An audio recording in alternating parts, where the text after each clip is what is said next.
Um,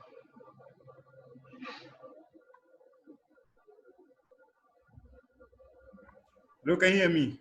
yes, I can hear you. Good afternoon. Yeah, good afternoon. Uh, Let me try and make you the.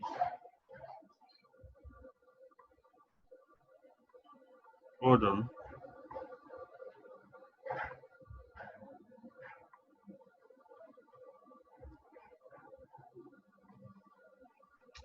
Okay.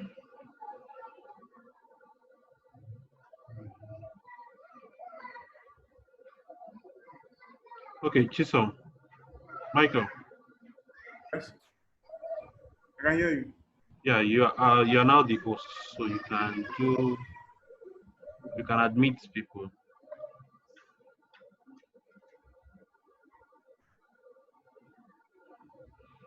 All right. So allow me to share my file.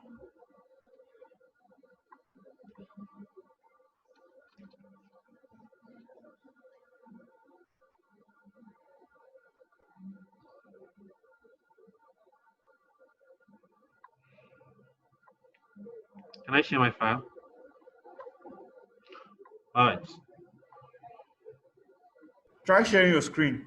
Yes, yes, I have. I have.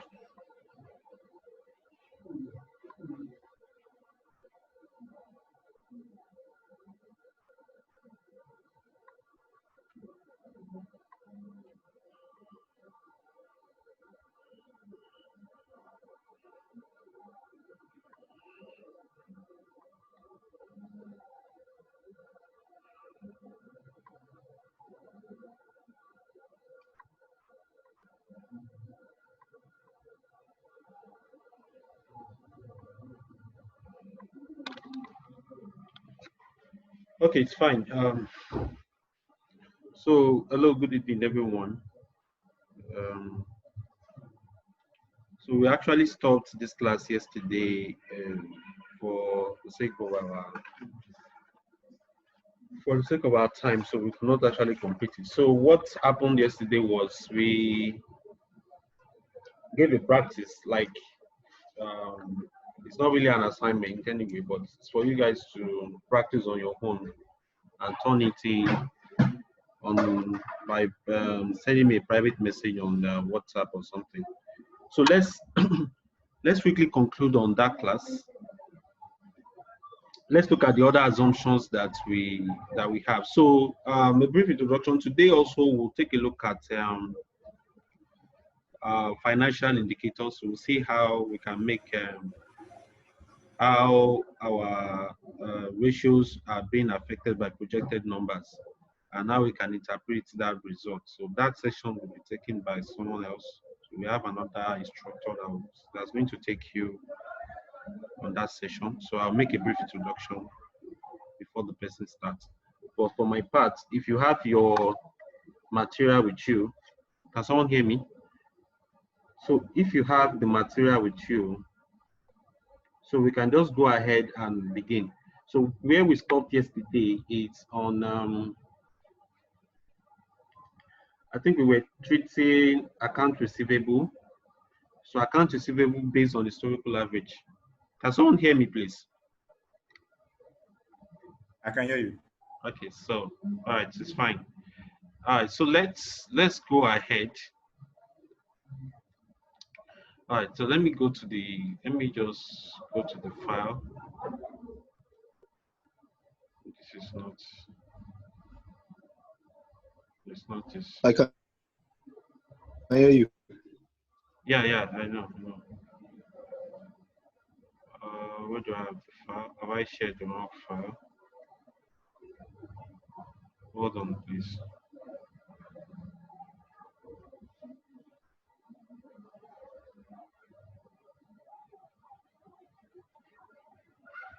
Hold on, please.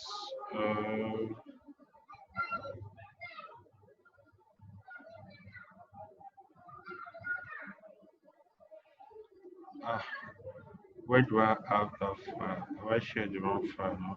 Okay, I think I have actually opened the wrong file. Let me see.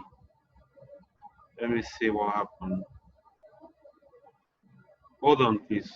Just give me a minute.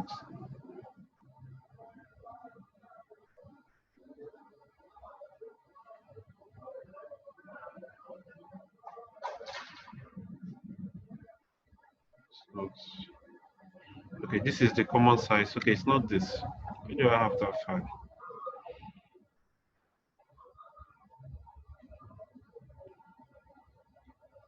Okay, let me just come here. Can you see this screen? Can someone see it? Can someone still see my screen? Yes, I can see your screen. There's a new file I just opened now.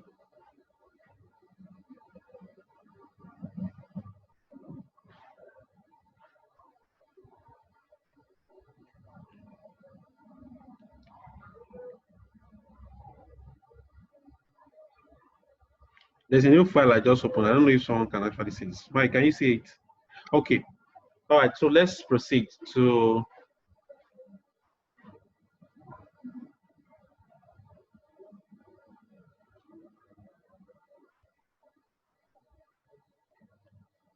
okay, let's proceed to assumption. Okay, let's proceed to assumption J now. So assumption J is on account receivables.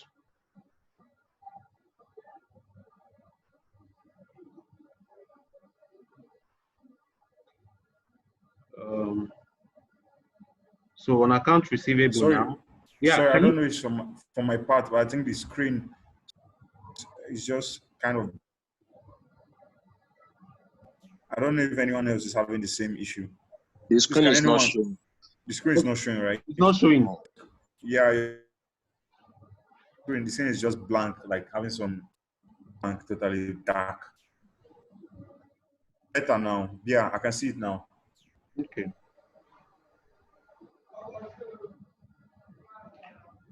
What I'm actually looking for, I think I didn't send the correct file. I didn't share the correct file. So probably what will happen is you guys will give me some time.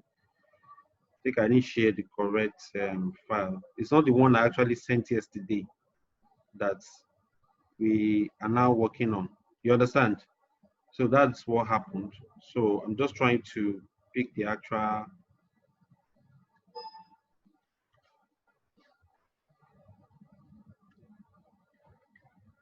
Sorry for this, please. But it's fine. So what will just happen is I'm going to proceed with this, but you can all see this, right? Can someone still see the movement of Yeah. the screen? Okay, Yes. so okay, so what will happen is Yeah, I can see. okay, I'm going to proceed with this one. I actually sent that file on WhatsApp. So for me to do that now, I have to go and download that file. It's very important for me to do that. I have to go and download the file on WhatsApp. I think there is a Okay. The file is on WhatsApp. Yes. I sent the last file I sent on WhatsApp. You know, we started working on that file, so I can't actually locate it now. So that is what is happening. I can't actually I'll locate that see if I file. can get the file for you. All right. So it's the last file I sent out that I asked you to practice on. That is the file. Okay, because if we have to work on this now, it means we are going to start repeating everything. So that is it.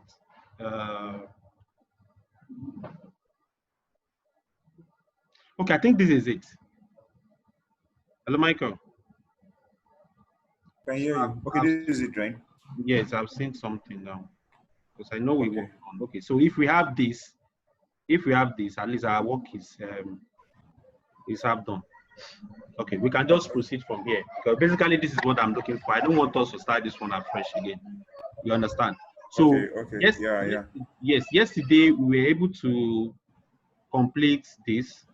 So for those of you that were in class yesterday, we were able to arrive at this common size statement. So now someone asked me a question on the Telegram, and the question was, for the common size statement, are we not to use the total assets as the denominator for the balance sheet? So the point is, based on the questions that we have, the questions that we have says the common Hello. size statement. Now, can you hear me? Wilson, sorry to cut you short, but the screen has returned. Please, can you see if you can stimulate or make the screen come back to what it was previously? Screen has gone black. Can you see the screen? I can't see the screen. I don't know if it's from my end.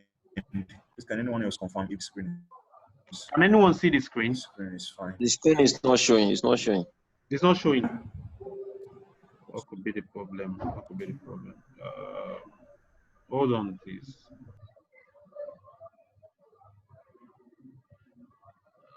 Maybe I have to share this again.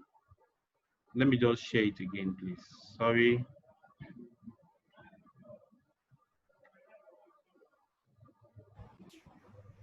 Better. Yeah, you can Better, continue now. Okay. It's better now. Okay.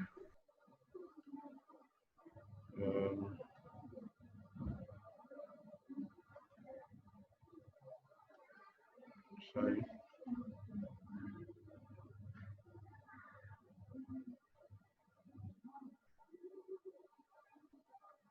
Hold on, please.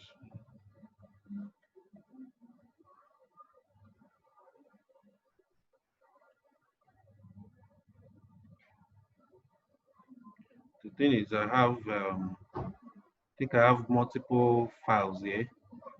So I think that's what, sorry. I think it's best to close all and open just the one we need. Don't worry. So it's fine now. Can you see it now? Yes, this is what we were working on yesterday. Yes, this is what we were working on yesterday. Yeah, it's fine. All right. So you can see the screen now, right? Yeah, it's perfect. Okay, no problem. Sorry. All right. So as I was saying, someone asked a question, and the question was, are we not to use the total asset as the denominator for the common size statement? So the fact is that in this question, we are doing sales-driven forecasting. So whatever assumptions, what you're to do is to make the sales as the denominator. Do you get? Because if you check all these assumptions here, all these assumptions are based on historical average on turnover, historical average on turnover. So the only thing you can do is to make sales the denominator, not the total asset. I can't go to the balance sheet and make total assets as the denominator. Otherwise, our numbers will not even tally with what the question says. Sorry, won't tally with what the question says. So let's go to the other assumptions that we have. So we go to we stopped yesterday at J, if I'm correct. So we go to, no, not J, yeah, J rather. So for J now, account receivable. So where we have our account receivable, we can scroll down. So where do we have our account receivable? So these are our account receivable under current assets. Have I passed it? Okay, current assets, right? Okay. We actually worked on this yesterday. So let me just take it out. So for our account receivable, for our account receivable, we have our account receivable as what?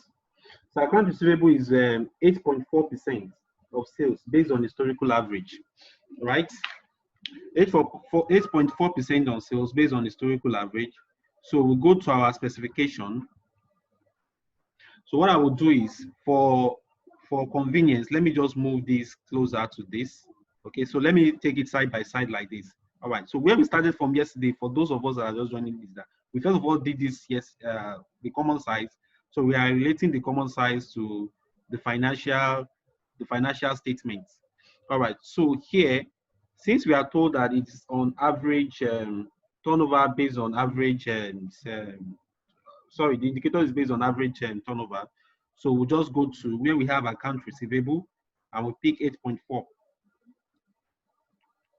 So we pick 8.4 there. I think there's a formula here. This formula is already applied, but we treated most of this yesterday. So most of us should know how to do this. All right. So for the next assumption, so we can take out that one, right?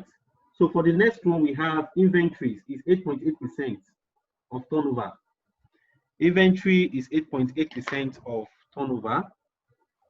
Okay, of turnover based on historical average. So where we have inventory, this is where we have inventory. All right, so we have not actually done for inventory. So inventory is also based on historical average. So our historical average is 8.8%. So you can see that so for the person that asked the question, you obviously can see the reason why we cannot use total assets in this case for common size statements. We can only use turnover figure. All right, so here I'm going to click on enter. All right, so we're going to apply this percentage. We're going to apply this percentage here. So we're going to apply this percentage by saying, so we'll go up. All right, do we have projected numbers for sales? Yes, we do. So we have projected numbers for sales. So I'll pick the projected number for sales and I'll say times. I'll come back here, I'll pick the forecasting factor and I'll make it absolute by pressing F4. All right. So that is what we have. So I can now take it down. Exactly. So we've been able to forecast our inventories based on historical average. So we can take that one out as well. We can take that one out as well. So the next one is other current assets is 7.6% of sales. Also based on historical average. This is also straightforward. Other current assets also based on historical average. Other current assets based on historical average of 7.6%. All right, it's fine. So this is just straightforward. There is no, there's nothing too tasking here. What we are just doing is we are taking the forecasting factor and we are, so basically if you are working as a financial analyst or as a, you are the accountant of your company and you are asked to do a financial model. So this is just what you simply need to do is you have your historical, these are the steps you follow. First of all, you have your historical reports. Like in your annual report, you have your financial statement. Do you get? So get that historical report for like 4 to 5 years.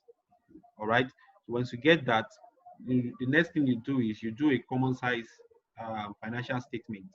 So once you do that common size financial statement, all right. So you take the average of each of the line items in the income statement and the balance sheet. Take the average. Once you take the average, so whatever you have will form your own suggested assumptions, forecasting factor. You get, so apart from that, management can say, okay, they have other things. Okay, they have other factors you need to put into consideration, like the interest rate we did where we had to use economic forecast to get it. You may not actually get down from the historical result. So that's how you do it. All right. So we've been able to forecast our other current assets. So we can take that one out. Now PPE, I think we did PPE. Okay, PPE net is calculated from other items. So PPE is calculated from other items and we have been told that PPE will grow at 11% per year based on discussion with management. I think we did that yesterday. PPE, that is gross PPE will grow. So where we have our PPE, property, plant, and equipment. Property, plant, and equipment. All right.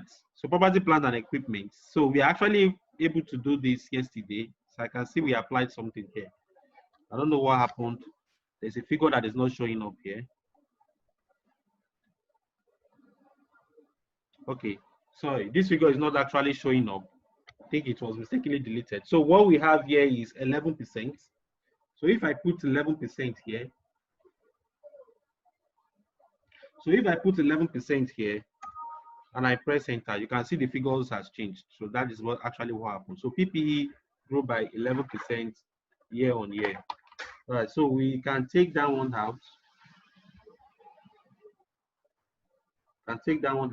So other non-current assets will grow at 10% per year based on discussion with management. Do we have other non-current assets? Other non-current assets. Okay, this is other non-current assets. It's going to grow at what? It's going to grow at 10%. 10%. Now, when you are using growth formula is different from the other one. The other one that has to do with just based on historical average. When we say something is growing, the formula is if I gave you that formula yesterday for growth. So for growth, what you will do is you will pick, please, you are working on the, what's it called now? So if you are told that other non-current assets should grow, you are working on the last information in your historical statement. You know, the other ones now, we've been taking projected numbers, but anywhere you see they are telling you that something is growing, it means it has to start from historical results and not from your projected numbers.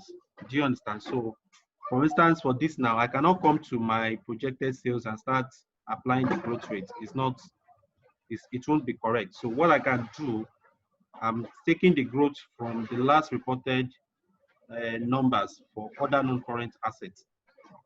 All right. So what I will do is I'll pick this. I'll say equals to. I'll pick this.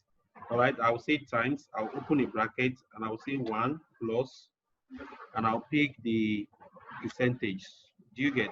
So I'll close the brackets and I'll make what I've picked here to be absolute by pressing F4 and I'll press enter. So now other non-current asset grew from 456.30 to 501.93. Yeah, that's a forecasted number for 2000 and forecasted number for 2003. Forecasted number for 2003. So what I can do now is, so I will now take this and take it down. Perfect. So I can take it to 2 decimal places.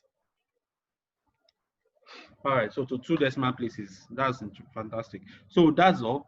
Now for this one now, this is a formula. So I told you yesterday that when you are working on financial models, all right, they always be a key there. Anywhere you see a color like this, it's a formula. So you don't delete any formula. Don't delete formula. You copy formulas down like this. All right, so that is it. You copy formula down, don't delete formulas. All right, so that's what you have there. All right, so, but you should take note of something here. Now, this is an accumulated depreciation, right? I need to tell you something here. This is very important. So let me put this in yellow, because the reason I'm putting this in yellow is because we are not actually, how will I say now? We are not actually giving any assumptions the basis of which we can forecast accumulated depreciation. Accumulated depreciation will be calculated. There is no forecasting for that one. So we know in our elementary financial accounting, can someone still hear me? Yeah, I can hear you. Continue. Sorry, I need to be asking so that I know I'm communicating. So I understand. So what we'll do is for accumulated depreciation, we have to have the current year depreciation to get the accumulated depreciation, forecasted accumulated depreciation for 2003. All right, so we have the forecasted depreciation. Where is our forecasted depreciation? Have we forecasted depreciation expense? So I can't hear you. Yeah, can you hear me? Yes, I can hear you now. Okay, Continue. so have we forecasted depreciation expense for 2003? Let me see. Yes. Yes, we have forecasted depreciation expense for 2003, and we have depreciation. We have accumulated. Sorry, hello. Please, we didn't hear you up until the point you got to these depreciation figures. You were talking about the other place about calculating the point where you highlighted everything in yellow. As that from that point, we didn't get you again up until you came here. Please Can you expatiate on that? All right, no problem. I'll do that. Thanks. So I said for accumulated depreciation, right? We are not forecasting accumulated depreciation. It's a calculated figure because accumulated depreciation is depreciation to date. So you are adding up your depreciation expense. If you add depreciation for year 1 as 5, year 2 as 5, your accumulated depreciation for year 2 is 10. So there is no. That's why if you go through all the assumptions that we have, there is no place where we are told that we should forecast that. So we are not forecasting. So we are adding up. So what we will do is, now you see that here is 427.90, and up here we have our depreciation expense forecasted for 2003 at 81.08. So what we'll do is to add it up by saying this plus our depreciation expense for projected depreciation expense for 2003 is 81.08 million. All right, so I'll just add that up. Great. I can now drag down. That's all. So that's how you do your depreciation expense. We are not forecast accumulated depreciation. So there's no forecasting for that. I told you how to put a bracket yesterday. I told you go to format, then you go to your custom, then you come here, and you have your hash, semicolon, open a bracket, hash. You close it and you press enter. So that's how you do that. It's simple. All right, so we are clear with that now. So I have to put this in yellow so that you take note of that. So we are clear with that. All right, so what we'll do now here is we have this already. So we have our property, plant, and equipment at net after taking out accumulated depreciation. We have our other non-current assets forecasted. We have our total non-current assets forecasted. All right, do we have any other assumptions we've not talked about? Let's go through, just to be sure that we've been able to capture everything. So if you have your notes with you there, you can just go through it with me. So for PPE next, we have calculated that one. So if you have it, you can tick it out. For other non-current assets, we grew at 10% based on discussion with management. We did that one, so we can tick it out. Account payable is 6.1% of sales based on historical average. Have we done that? Account payable. No, we've not done account payable.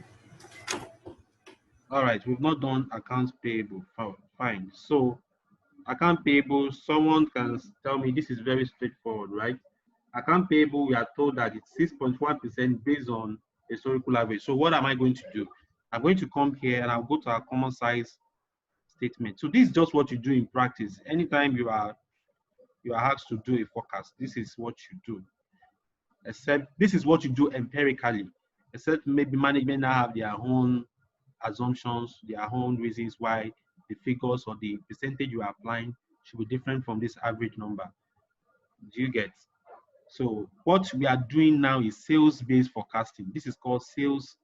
Whenever you use a common size statement to forecast and you are making your sales the denominator for all the line items in your financial statement, we call it sales-based forecasting. Another method of forecasting is regression analysis. All right. So account payable is 6.1%. You can see that we have been told in the question that it's 6.1%. So we pick it directly from our common size statement and press enter. All right. So we are forecasting. Now, can someone tell me, are we forecasting based on historical number or based on projected numbers?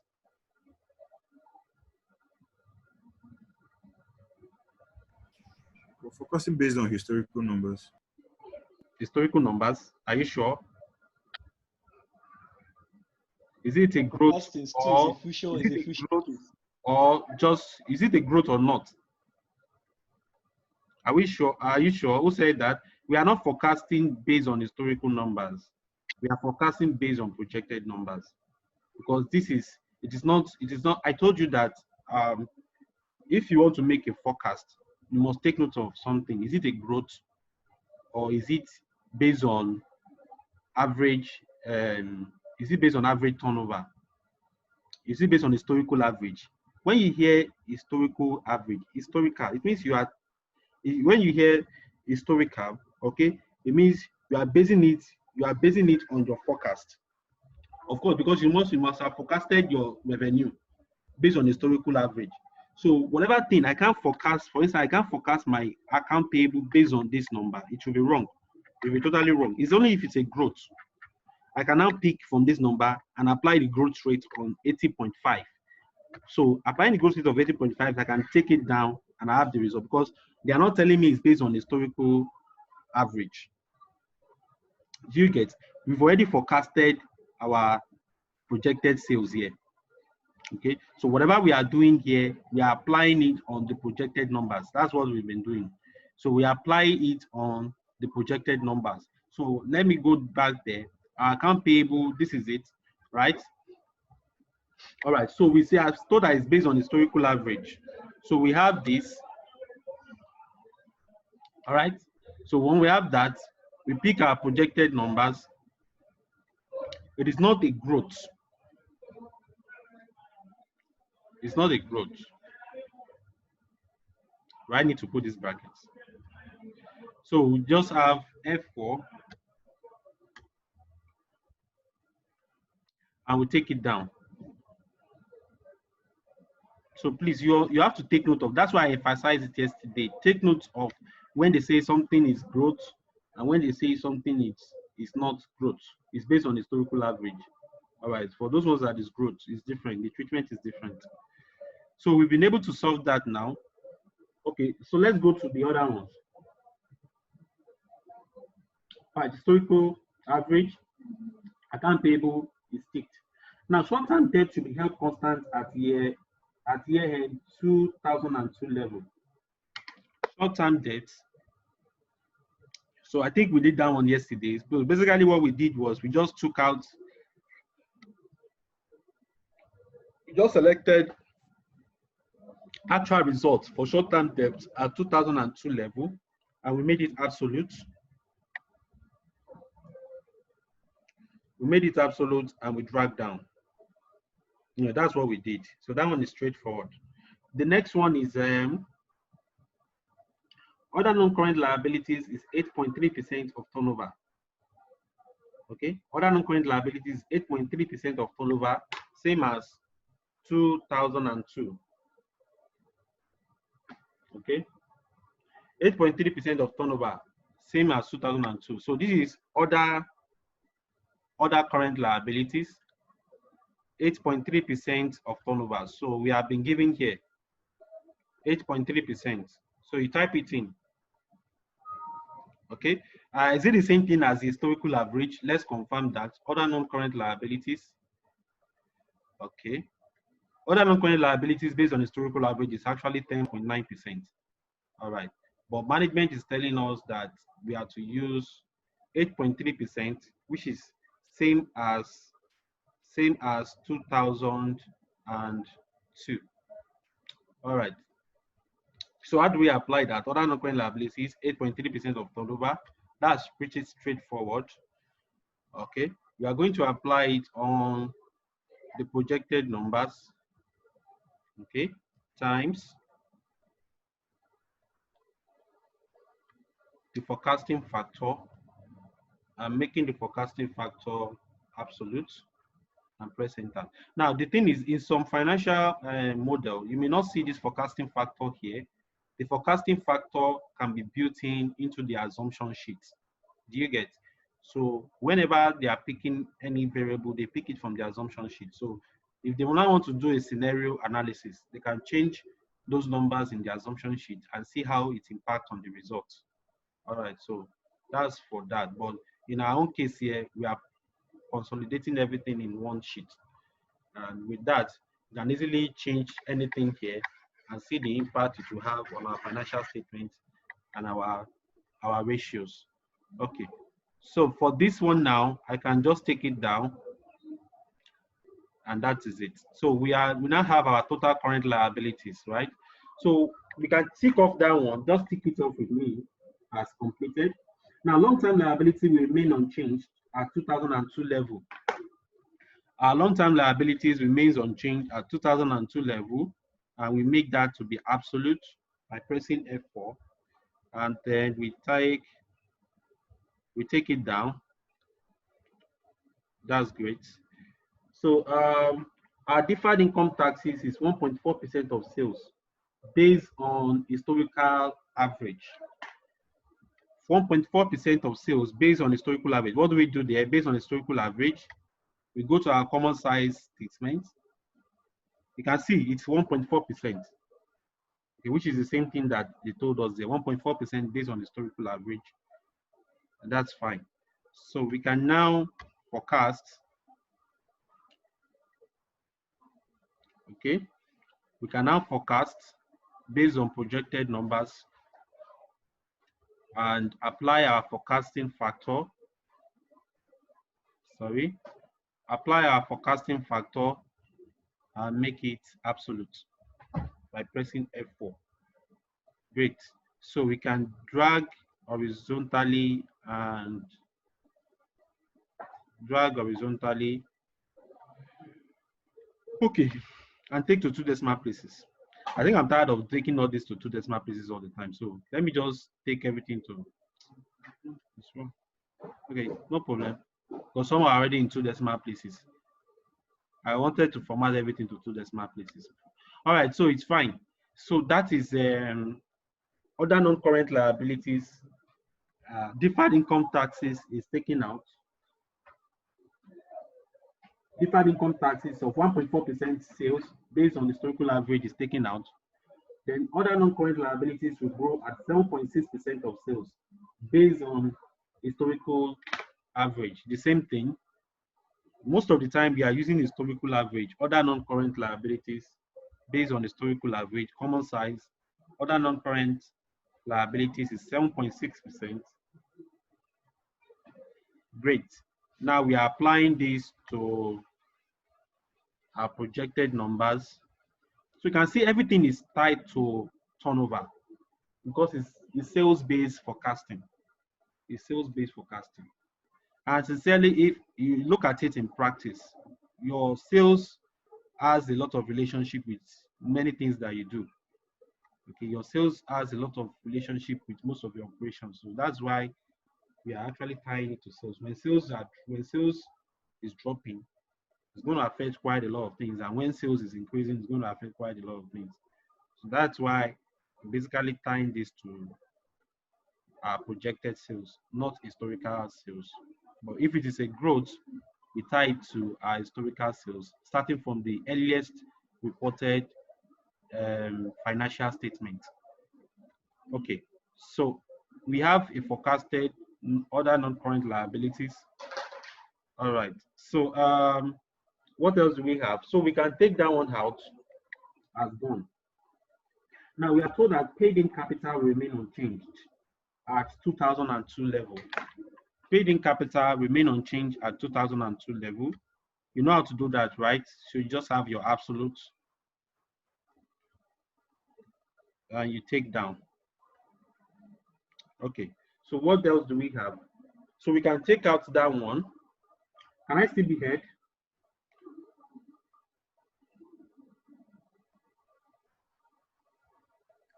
Yes. Yes, I can hear you. I can hear you. So we can take out that one. Now retained earnings is calculated from other items. Now our retained earnings is calculated from other items. Now basically, how do we do the calculation of our retained earnings? Now of course, you know we're going to have the profit declared for the year. So if we are adding the profit declared for the year to our retained earnings, okay, to our last reported retained earnings, we have our current retained earnings. I hope someone understand that, like we have the current year reported profit, which is the net profit reported for that year. And we have retained earnings from the last annual report, the last income statement in our annual report, that's 632.1 million. And we have our current year net income as 113.89. All right. Well, do we have any other assumptions? Let's just be clear. If we have if you have taken out all the other assumptions, to be clear, but this is actually the final stage. Now, we don't have any other assumptions, obviously. So we've taken care of PPE, we've taken care of all the assumptions from A to T, all right? We've taken care of interest, dividend payout ratio, and we talked about that one. Okay, that is actually a ratio, 40% based on discussion with management. Interest on long-term debt, interest on short-term debt, numbers of shares outstanding remains unchanged. P ratio 16 in 2003. Okay, I think that's fine. So what we can do here now is we have our last reported figure plus we have the net income, all right? So that's we have there, all right? So I can just take this one down, all right? So I can take that one down. All right, so that's what we have. That's what we have. In case you have any questions so far, you can ask. It's important that you ask questions. Now, there is something I need to tell you here, and obviously we're going to take this one in the next class because what we want to do now is that someone else is going to take you on financial statement analysis now. So, but before that, let me explain something to you. All right, it's very important you understand this. Now, if you take a look at what we have here, in the historical numbers, can I still be heard by somebody, anybody? Yes, we can hear you. All right, so if you take a look at the historical numbers. But I have a question. Okay, go ahead. Yes, sir. These are our retained earnings that we calculated. I'm confused because retained earnings should be after dividend has been paid. So you use the net income instead of using the amount of retained earning in the account. The net income was divided into two, dividends and added to retained earning. I thought you're supposed to use that additions to retained earning instead of net income for calculating our retained earnings. Okay, I don't know, maybe I'm communicating. Yes. I get what you're saying. Yeah, you're right. I get what you're saying. Now there's an addition to retained earnings. Thanks for that. I get what you're saying. So I think I actually missed that place out. Okay, for the retained earnings now. Now, if we check, do we have that numbers? I think we have that numbers. Yes, we are given the assumption that it should be payout ratio should be 40, which means that net income will be divided in the ratio 40 to 60. That is dividend to retained earning will be 40 to 60, I assume. Yeah, 40 to 60. Okay, that's yes. True. But another thing is we can have the P ratio. Okay, let's see. Hold on, please.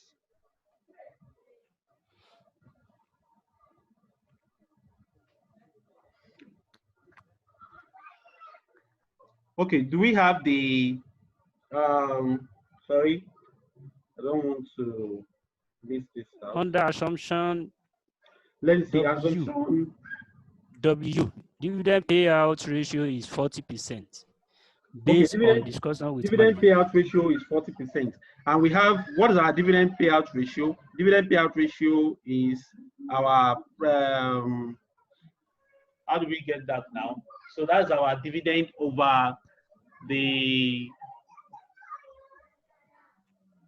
that's our dividend. So hold on, please. Sorry.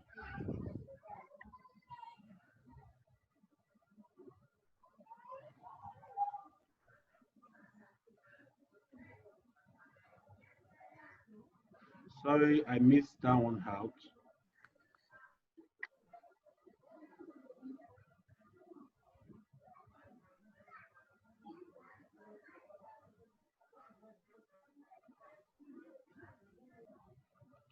Hold on, please.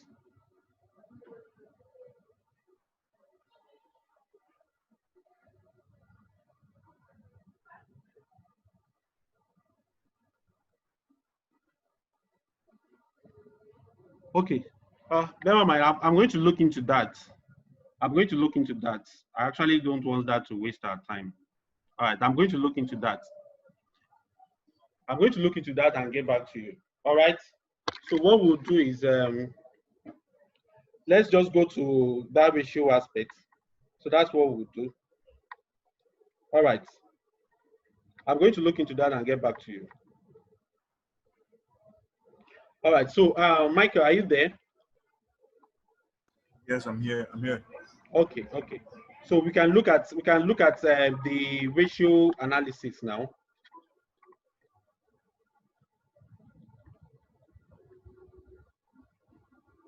So if you have the file, if you have the other file with you, you can share with us.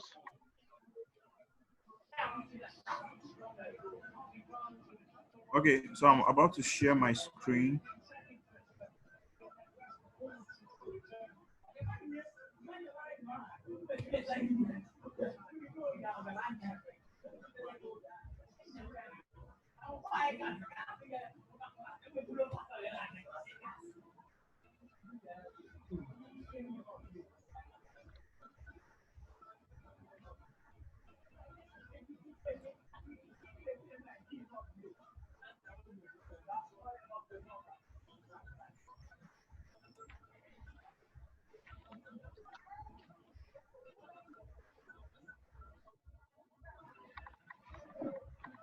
Okay, have you shared it?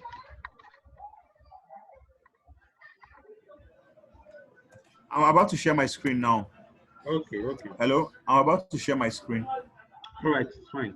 Or do I need to share the file on the platform? Yes, yes, you can share the file on the platform. No, once you share your Okay, screen, we should be able to see it. okay, fine. Yes, Okay. yes, we should So be able to see it.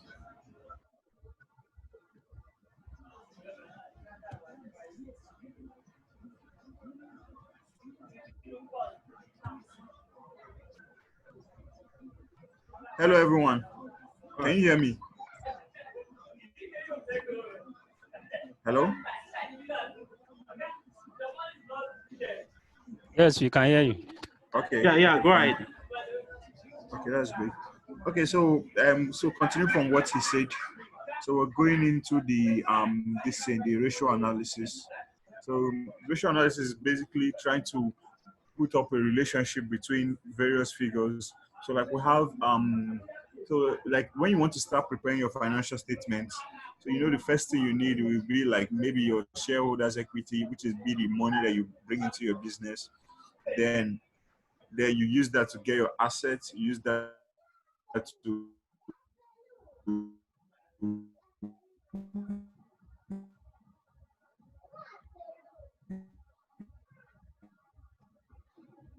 Yeah, hello?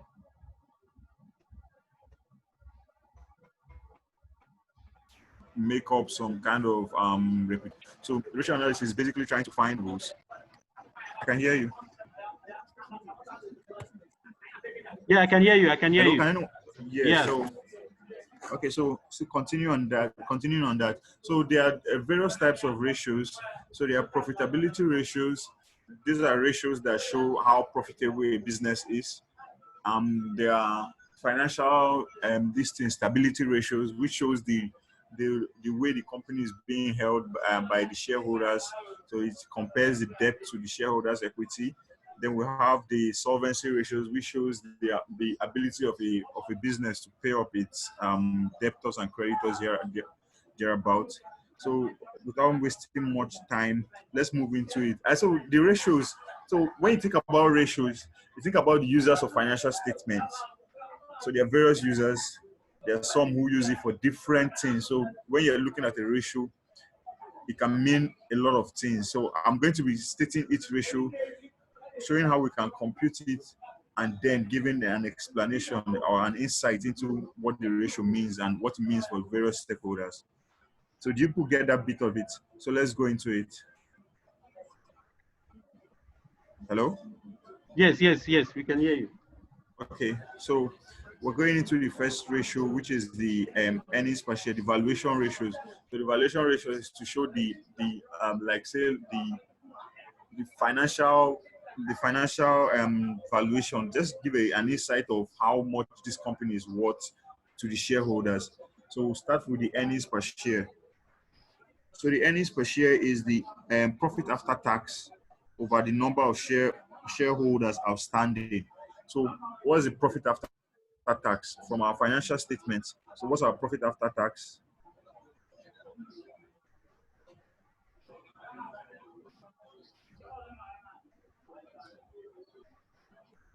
So let's go into it. So profit after tax is equal, earnings per share is profit after tax over total number of shareholders outstanding.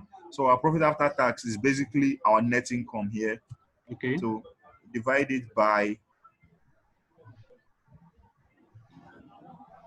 we divide it by number of shareholders outstanding. So this is it here. Number of shareholders outstanding is average number of shareholders outstanding in millions. So we have it there, 2.66. So we'll drag it down, we'll drag it to the last bit of it. So we'll go to our dividend per share. So our earnings per share, it just depicts how much earnings each shareholder will be making, like the ordinary shareholders, how much returns they'll be getting on each share, each unit of shares. You get. So moving on to dividends per share. So dividend per share is the amount of dividend being declared by the company for that year. It gives you an insight of how much each unit of shares is going to get from the dividends being declared. So dividend per share sometimes is being used by the internal controllers of the company to ascertain the amount of dividend they will declare in a year, specific year. So with the dividend per share, so let's go into it now.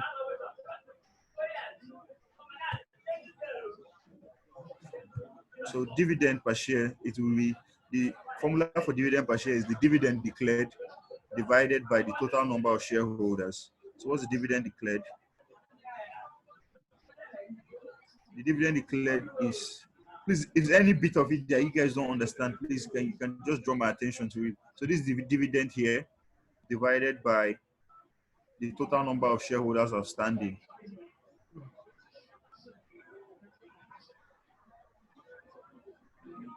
Which is this.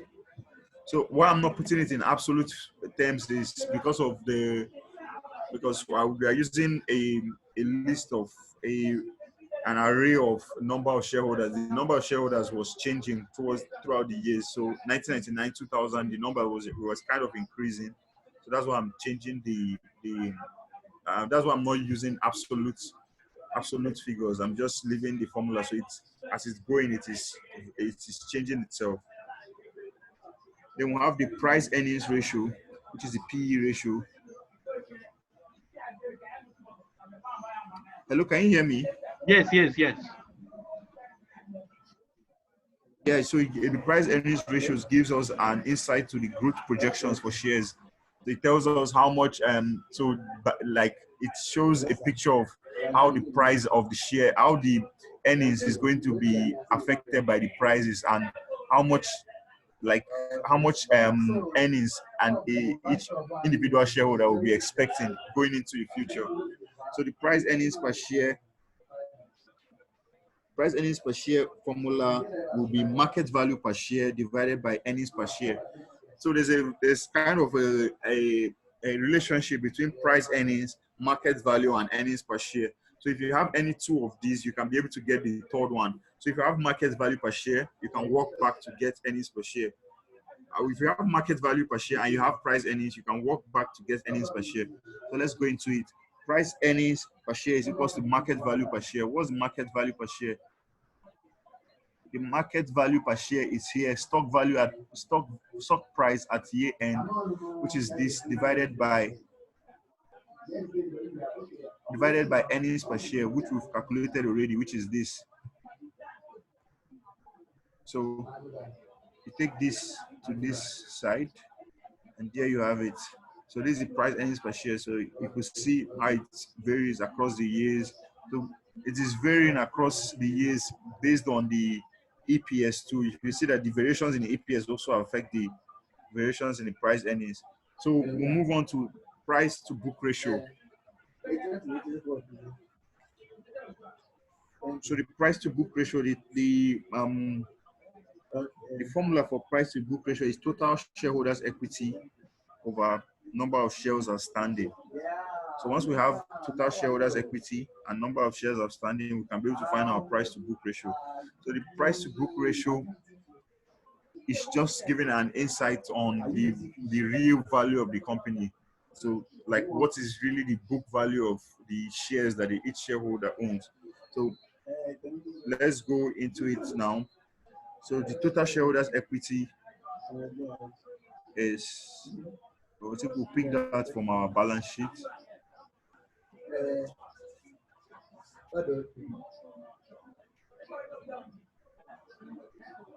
Which is this total shareholders equity divided by total number of shares outstanding.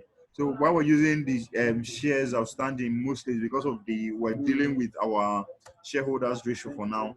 So when we move into other ratios, you see we'll start using other variables. So if you look at it, what affects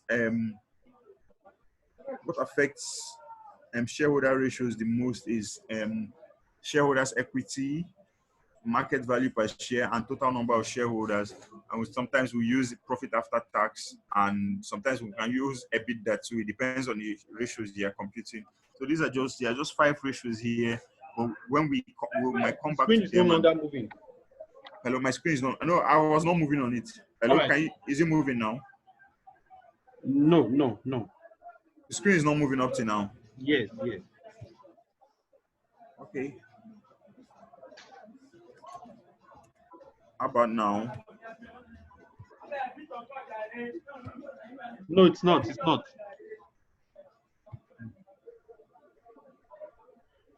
Okay, let me stop sharing my screen. Then I'll try sharing again.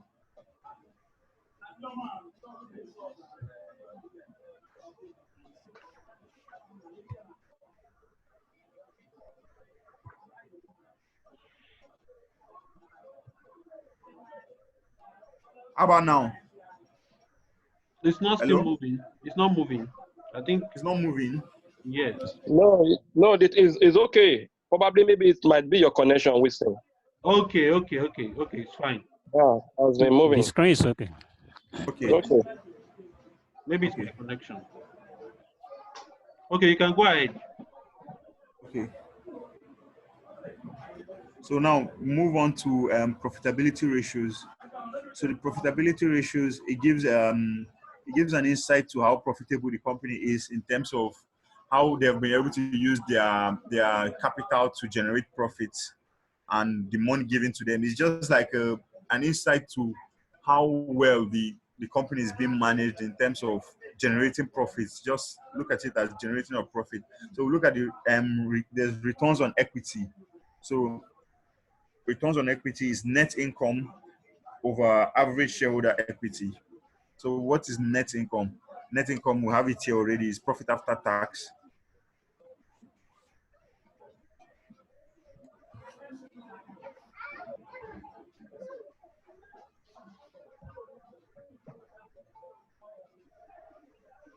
These are net income divided by average shareholder equity.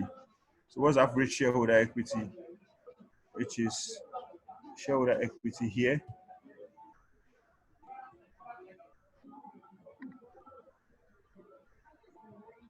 Divided by 2.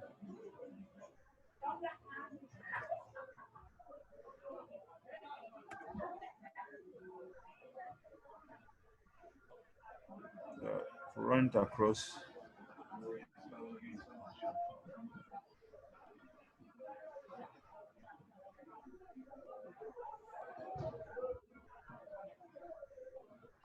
We have to input these ones manually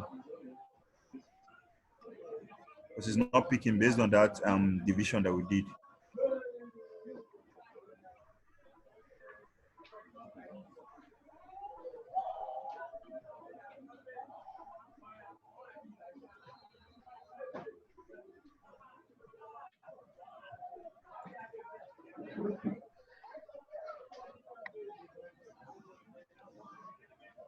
Hello, Wilson. Can you see the screen now? Yes, I can. I can. Okay, cool.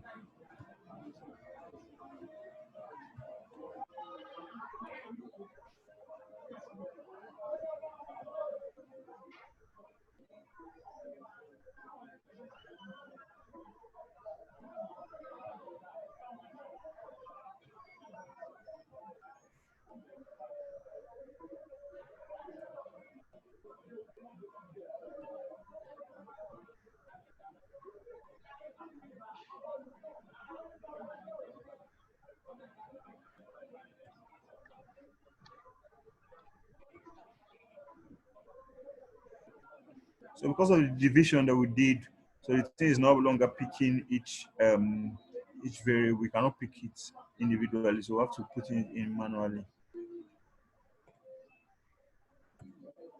Okay. So I'll just compute this one for 2002. Then we can compute the remaining ones by ourselves, so we don't waste much time. We'll move on to the next ratio. We have a lot of them to treat already.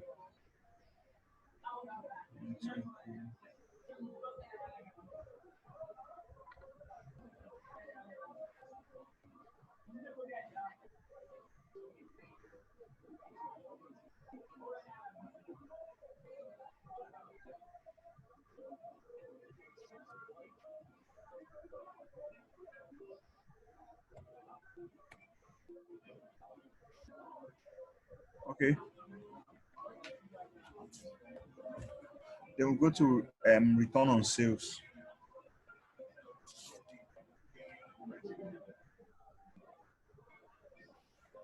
So return on sales is, oh God, I'm sorry.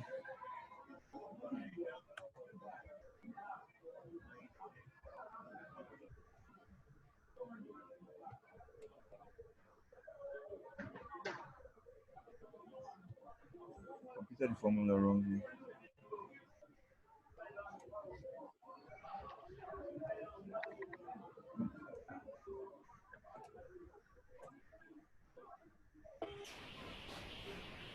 Hello, Mr. Wilson and Mr. Michael, please, are we going to get this document at the end of the lecture Yes, so that we yes, can also go through it?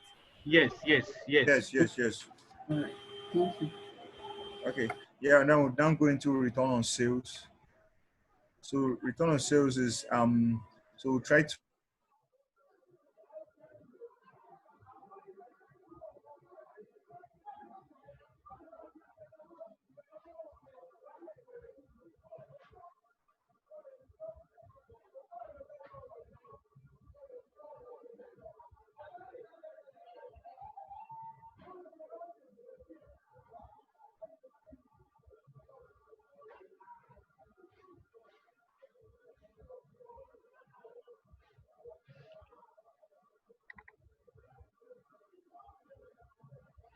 Um,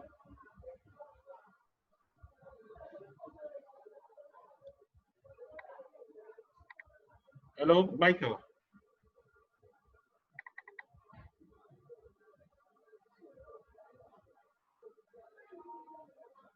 Hello, can you hear me?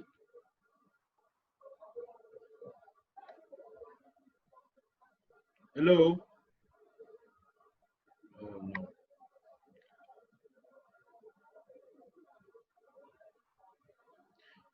Hello. So sorry everyone for what just happened.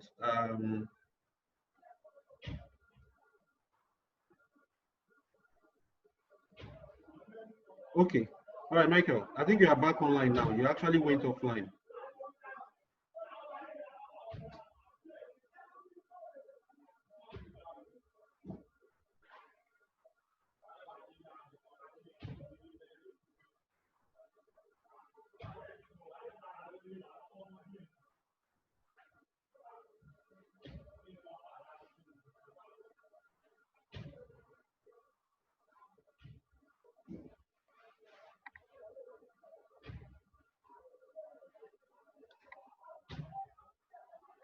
Hello, Michael. Can you still hear me?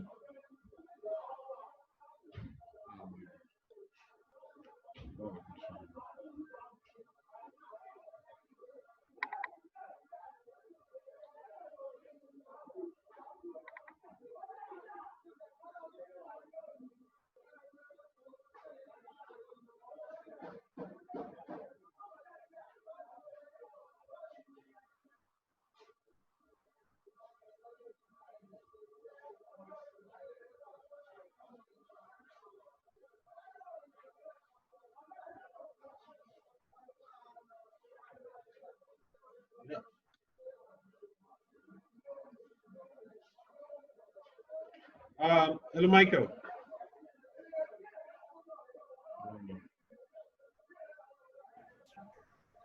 I can hear you. I can hear you. Yes, yes. The screen is out. We cannot. I cannot actually see your screen. I think I'm not the only one. Sorry, I think someone muted myself. Can you hear me now? Yes, I can hear you. I can hear you. Let me share my screen.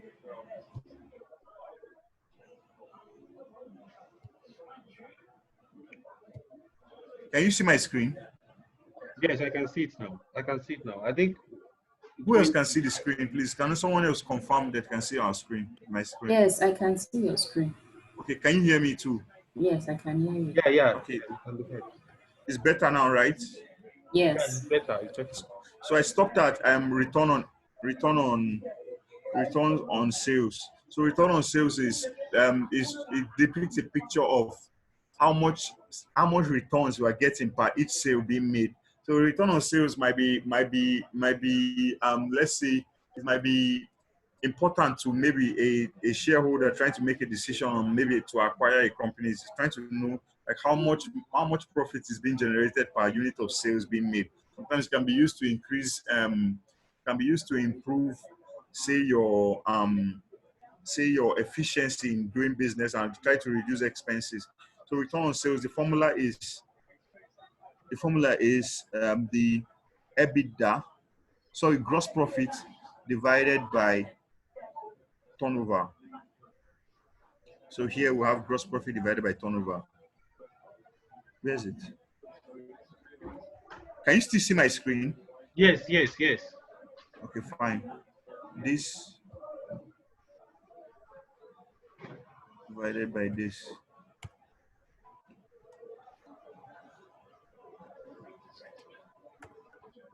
So I'm running it across board, even up to the place of the projected, because once you have the ratio will run across even towards projected figures too. So that's why I'm running it into that place.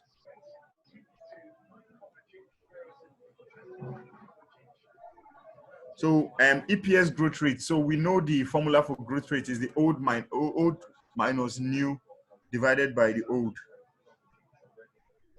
So for 1999, there's no growth rate based on the fact that we don't have any comparable figure from the previous year, except maybe they give us a growth rate. So for 2000, it will be equal to EPS growth rate will be this minus this in a bracket. So it will be 2000 minus 1999 divided by 2000.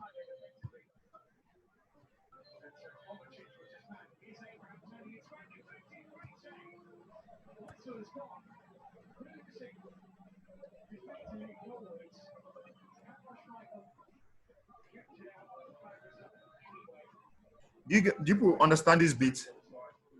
Hello? Yes, yes, yes. I do, but I think others should respond as well. Yeah. Let's just get other responses. It's clear. Is it clear? Yes.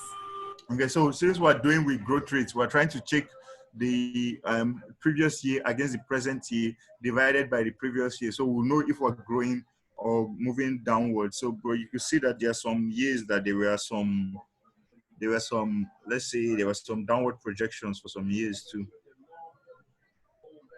So dividend growth rate is still the same thing. So we check the dividends. So it will now be old minus new dividends. So why we're not treating for 1999 is because we don't have any comparable year for the previous year. We don't have 1998 figures. So we cannot treat for 1999. So our growth rate would just basically be for 2000 up to 2006. So dividend growth rate will be dividend declared in 2000 minus that of 1999.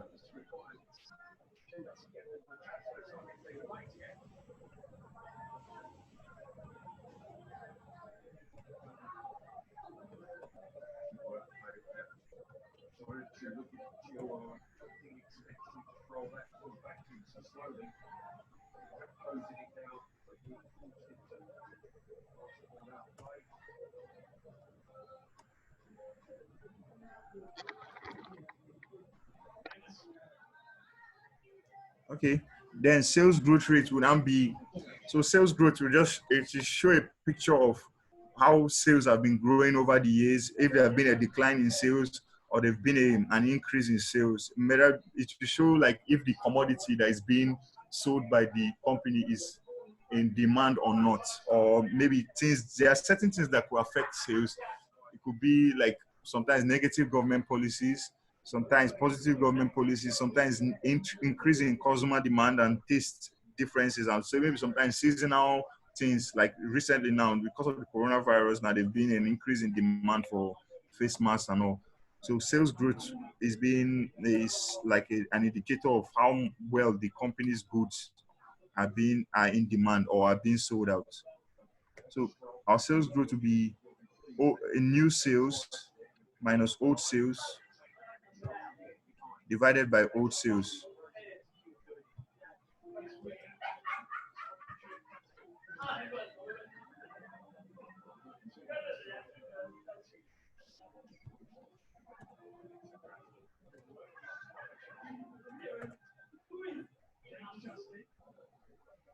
So EBIT growth rate.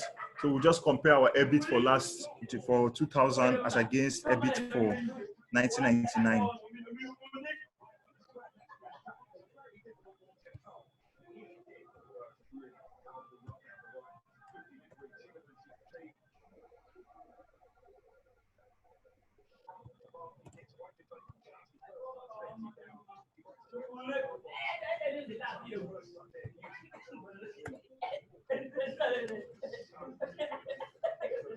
So what our EBIT growth rate tries to show us is how profitable the company is before interest and taxes. So earnings before interest and taxes, how profitable has the company been before getting to interest and taxes, like how like the margin between the price and the selling price is just trying to give you a picture of that. So before we start getting to, and others are general expenses like our OPEX, how if it has increased during the year. So if our let's say our EBIT is falling within the year or within some years, that means it shows that either our selling and general expenses are increasing, or there's been a reduction in sales and OPEX remain the same. So either of both ways. So anytime that there's been a decrease in our EBIT, it shows that there's been kind of a difference between these two figures, or a fluctuation thereabout. So our EBITDA is almost the same thing like our EBIT, but our EBITDA is being influenced by our depreciation and amortization. So we just put that into perspective. So our EBITDA growth rate is new EBITDA here minus old EBITDA divided by old EBITDA.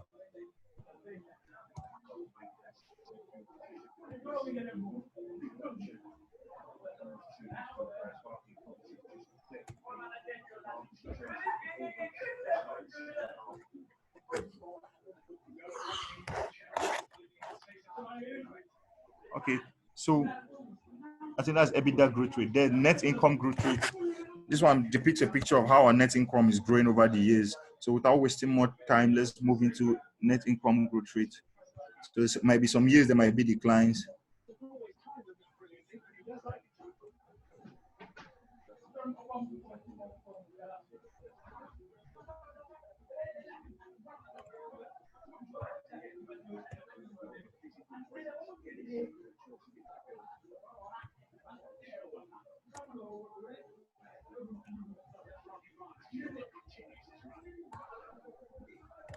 Okay. So now we're done with the growth rate now. So we're now moving to liquidity ratios. Liquidity ratios are, it concerns virtually everybody. So it gives the internal stakeholders an idea of how solvent the company is, and it also gives creditors an idea of how solvent or how well the company can pay up its debts. So our current ratio is our total current asset of our total current liabilities. So what's our current asset? Total current assets here divided by total current liabilities. This.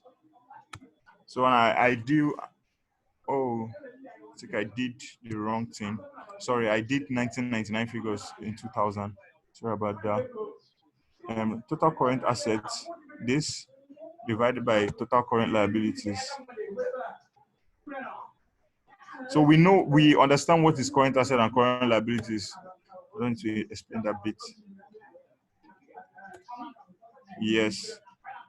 Then we have our quick ratio, which is just trying to show how solvent the company is. Current ratio, yes, it shows that your current asset and your current liabilities, there's a match between them. But the quick ratio or asset test ratio, it shows how financially solvent the company is, like how liquid they can be, like how much cash in the bank do they have. Just as this thing, it can be as layman as that. How much cash in the bank do they have?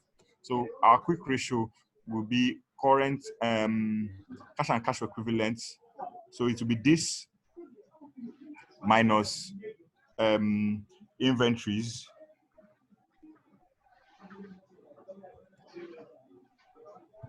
So since inventory, why is not being added into the quick ratio is because inventory sometimes it cannot be immediately converted into cash, but cash and cash equivalents are cash in the bank, and maybe cash equivalent, I think it's cash in the bank also, or stocks being held that are very, very liquid. So divided by your current liabilities. So it's just like a measure of if your creditors come to you today and say, pay us our money, you can be able to do that. Or this Zenox can be able to do that. So we have our inventory turnover ratio. Then we now move into our leverage ratio and interest cover ratio. So inventory turnover ratio is cost of goods sold over year-end inventory. So cost of goods sold over year-end inventory, it just gives a picture of how quick the inventory moves on. So for ratio analysis, though, so there's a limitation for ratio analysis. So a ratio analysis cannot truly depict, like, it can tell a story about two variables, but sometimes across an industry, it might not be ideal to compare. Let's say like a bank now. If you do a ratio analysis for a bank and do a ratio analysis for an oil company, if you look at the both of them, you might not be able to tell a full picture, give a true story. So we need sometimes to measure our ratios with the industry average. But in this case, it wasn't given, but it's just to tell you, just give you more more in-depth on what a ratio is and how to apply it. Okay, so inventory turnover ratio is cost of goods sold over year-end inventory. So what's our cost of goods sold in 1999? Our cost of goods sold is cost of sales, which is this. So I think we'll have to put in a minus figure at the back of this so that we'll get our positive figures. So equal to, divided by our inventory at the end of the year, which is this.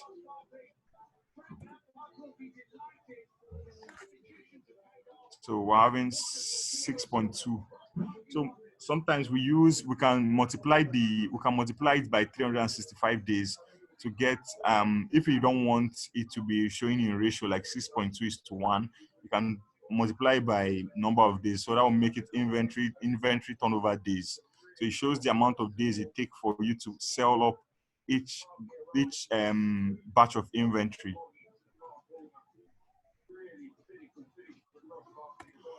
Hope you guys understand what I'm saying, because I don't know. It seems like because of the fact that Mr. Wilson has been the one taking the lectures, it's now kind of weird when I get no responses. It is fine. It's fine. Okay. So receivable turnover ratio. Our receivable turnover ratio shows how well we're able to collect our money back. So it just gives a picture of how long it takes for, let's say, if we give out credits, if we give out debts, or let's just say we extend credits to our customers, how soon can we be able to cover back that money? So it gives us an idea of that. So our receivable turnover ratio will have to do with sales. So we'll do our sales over our year-end receivables, and we'll then know how much of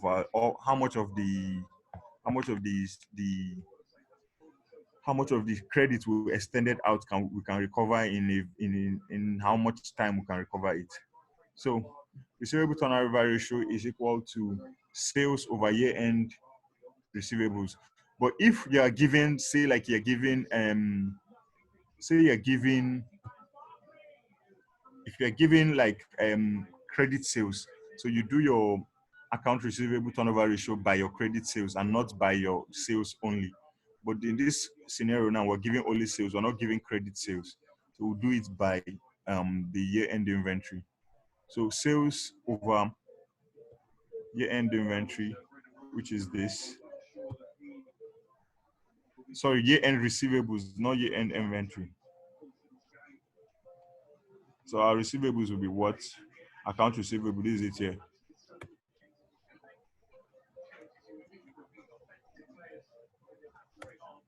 Yeah. So leverage ratios now. So there are still other operating efficiency ratios, but because of time, how much time we have and other factors, we didn't put everything down here. And there's still some other scenarios we'll have to look at to show how the ratios really depict numbers and how we can tell a story using ratios. So we'll go down now into leverage ratios, total debt to total capitalization ratios. These are also called long-term solvency ratios. So what's our total debt to total capitalization? So our total debt is long and short-term debts. Long-term debt, you can see long-term debt here, you can see short-term debt. So we'll pick long-term debts. So these are long-term debts plus short-term debts. These are short-term debts. Put in a bracket.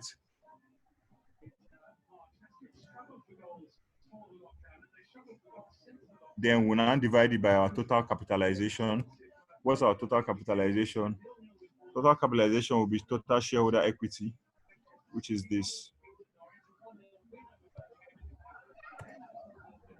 So it's 49% in 2000, running it across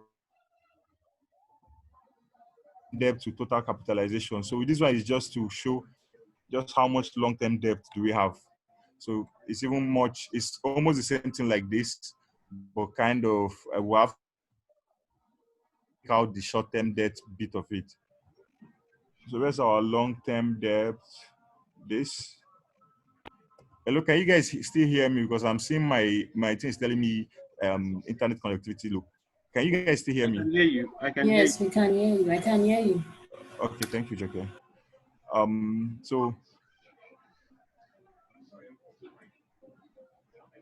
So this divided by the total capitalization, which is the total shareholders equity, this long-term debt to total capitalization. So it's just trying to show how the company is being financed. So is it being financed by a debt, or is it being financed by shareholder equity? So equity bit of it is the shareholders of the company. This is how much they owe. So debt bit of it is like external people outside. This is how the company is being owned, like being financed, because most of the shareholder equity is being used to buy assets that are used to run the company.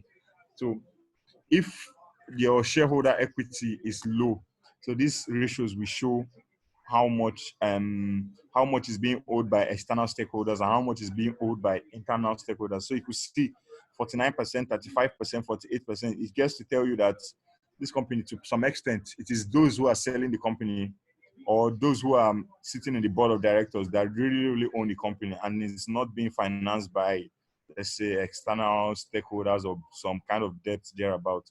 So total debt to total equity. So we know our total equity already.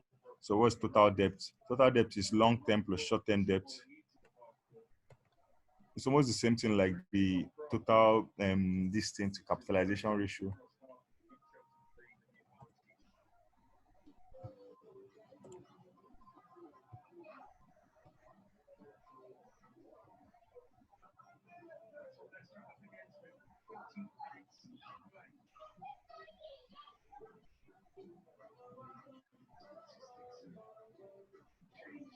Let's our shareholder equity.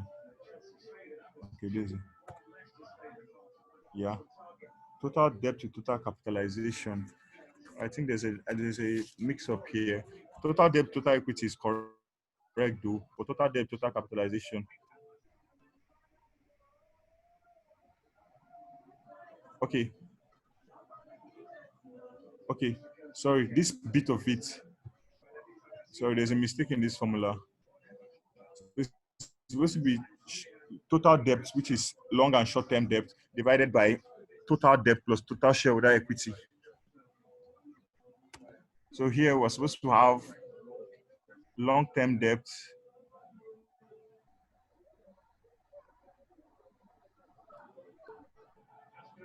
this plus total shareholder equity, which is this.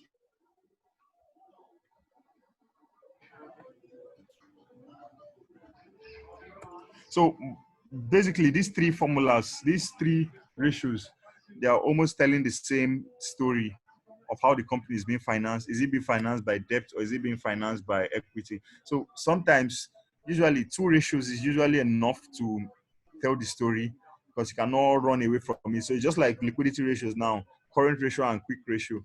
If you have a current ratio or if you have a quick ratio, you can even still say what your current ratio will be. If you have your current ratio, you can easily say what your quick ratio will be like once you remove your inventory bit of it.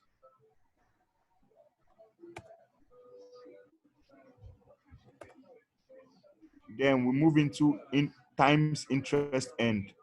So this one is trying to show the times interest end is trying to show like the ability of our EBIT to cover our interest expenses. So if you have like, let's say the company makes like 10,000 naira, I have to pay interest expenses. So of let's say 500 naira. So your times interest end is trying to show like how much can your earnings before interest and taxes cover your interest expenses. So this ratio will be required. Like let's say a bank now, a bank will want to know the time TIE ratio because this will tell them if the company's EBIT can be able to cover the interest expense that their loans or let's say credit facility that they want to issue out to them will be. So in this case now, so the EBIT now we'll look at the EBIT and then divide it by interest expenses. So what's our EBIT in 1999? Our EBIT is 180.4. So divided by our our interest. So what's our interest cost? Interest expense across the years. I think we have to put minus here, so we'll get just our absolute figure, so we don't get minus figures. So our interest, so we're in good financial state now since we can be able to cover our interest expense like 11 times. You could see how it goes. So sometimes because of so if once the interest cost increases and the profits do not follow suit and to increase, there will be a fluctuation in the in the TIE ratio. So you could see here now we have 20. So you could see that interest expense continue increasing, 20, 23, 21. So it was not as it was when in the beginning at 16.2. So that's why those fluctuations in our interest expense TIE ratio. So we move now to cash coverage ratio. I want to ask, the times interest earned, is it the Yeah. same thing, interest cover? The normal- Yes, yes, yeah. Times interest and it's still the same thing as interest cover. Thank you for that Okay. question. It's still the same thing, but take the way we put our own times interest and it's still the same thing though. Interest Still the cover, same thing. yeah. Yeah. It's just like quick ratio and acid test ratio. They're all the same thing. Okay, so now we move to our cash coverage ratio. So cash coverage ratio is still telling the same picture of our times interest and but it's just trying to show how much cash we have and the way it could cover all our other expenses. So we look at the EBIT now. We add depreciation to our EBIT. So it will not be EBITDA since if we add depreciation. But in this, if it will add amortization, it would have been different. But in this case now, since our depreciation and amortization are the same, depreciation and amortization, they are in the same place. So we'll just add both of them together. So our EBIT plus our this thing plus our EBIT plus depreciation and amortization is still the same thing as EBITDA. So in this scenario, so we'll now have EBITDA divided by our interest expense.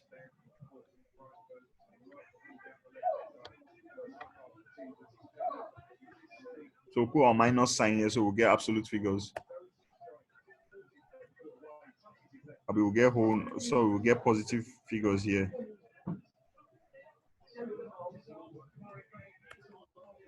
Yeah, and that's our ratio analysis.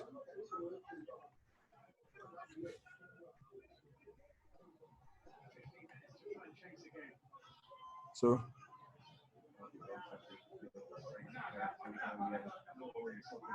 I think it was on this thing, because of time, we didn't treat this bit very well.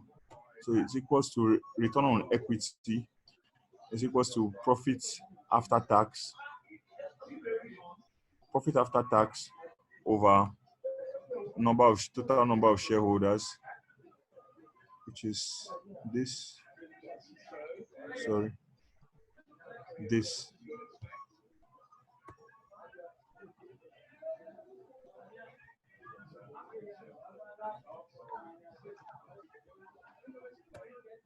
Yeah. Is there any other one we've not treated? I think we've treated everything here.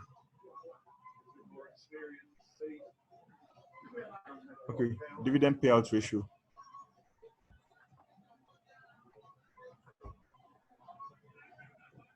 Hello, are you guys still with me? Yes, I'm with you. Yes. Okay. So I think we didn't treat this dividend payout ratio.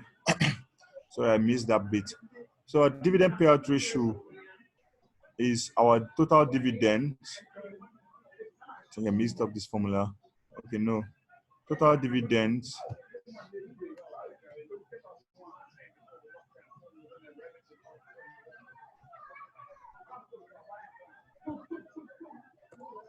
what's the total dividend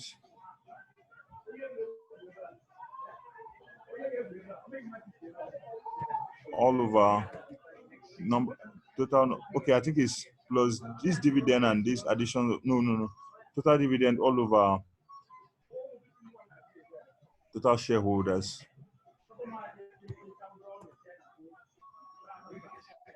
Numbers of shareholders outstanding.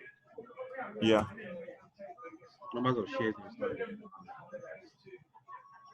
Okay, I didn't pick number of shares outstanding. It's not number of shares outstanding I picked.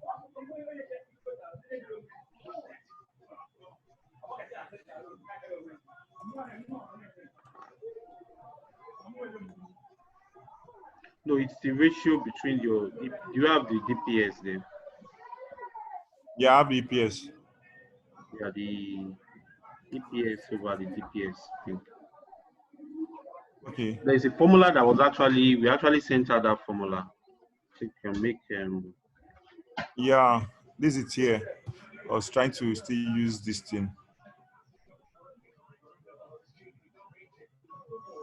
DPS over EPS. That's this thing. That's dividend pay ratio. Yes, yes.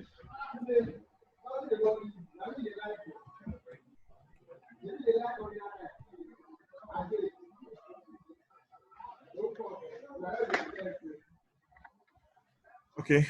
So we have a scenario now in our questions for the class in our this thing case study. We have a scenario to show the differences that can happen in it, like to give a kind of scenario basis for ratio analysis. So moving to look at the question. So I have the question here with me. So I think we're in question number 6.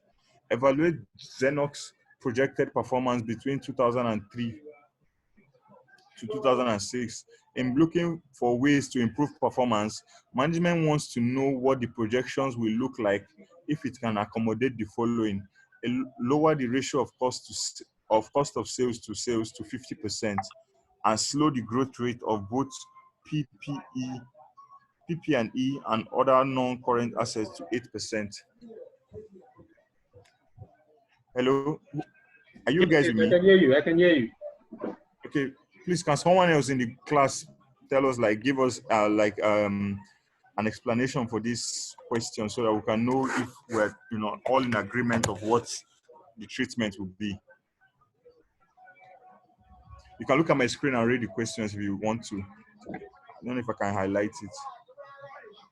Hello? Yeah, I Hello? can. Yes, yes, I can hear you.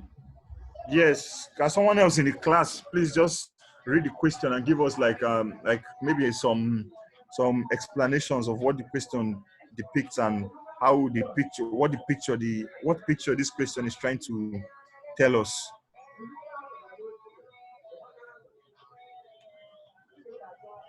Okay, if there's nobody, I think people are shy. Are you shy to engage the class or what?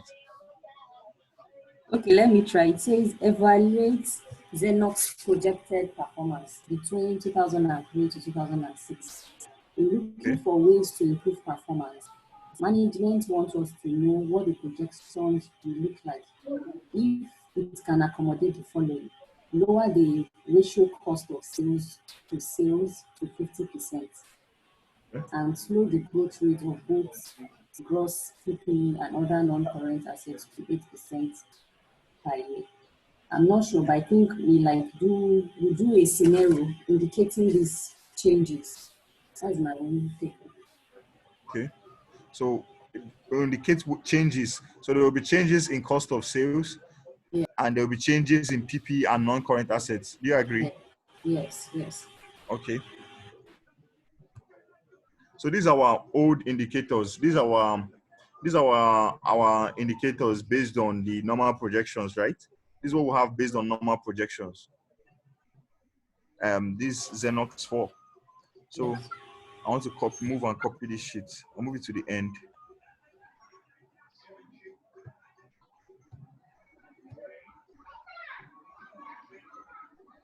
Okay. So now, we're making changes. The changes we're making is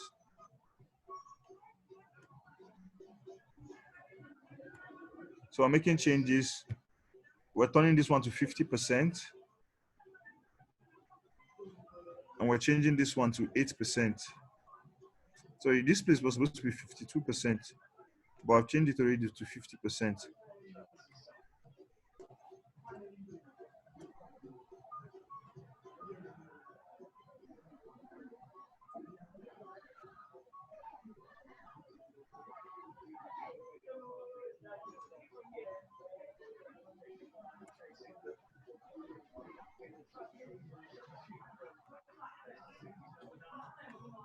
Hello, are you me? Are you guys following me?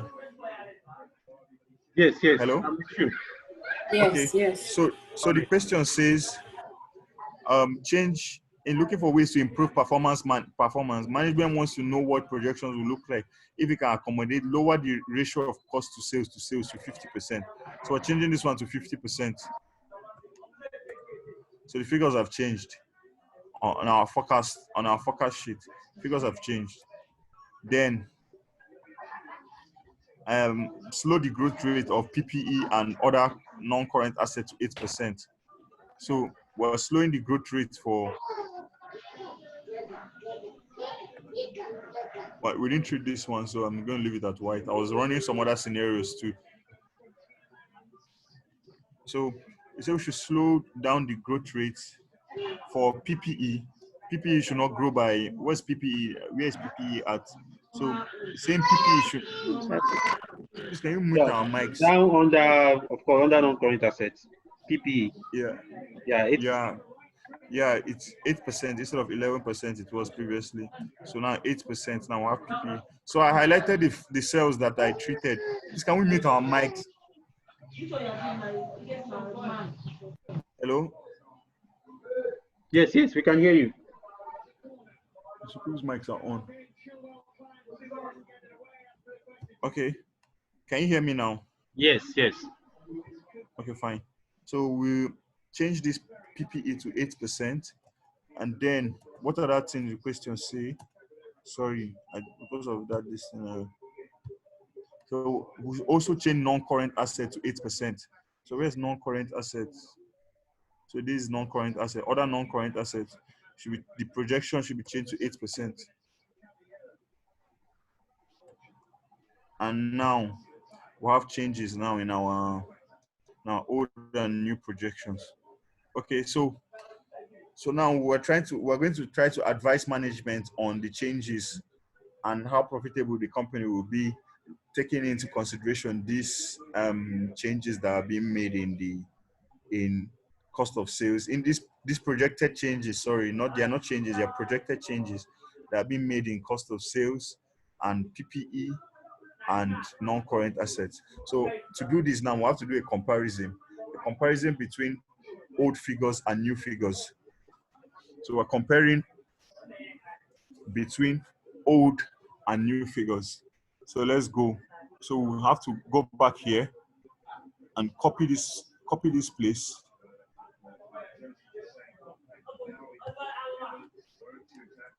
Two, 29,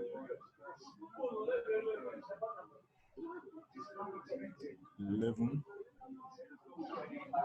and 11.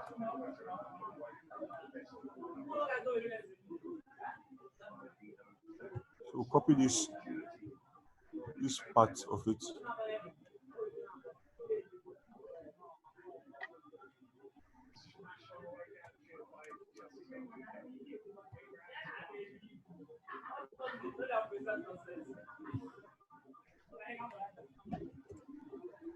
So paste special. So then we'll do a comparison between 2000 and would be within 2003, our old 2003, our new 2003 here is new. This bit is new. Then this one will be the old part of it. So we're trying to compare our figures here as against our figures here. So what's the difference? So you could see some increases and some decreases here and there. So we're going to check if the company has become more profitable or less profitable.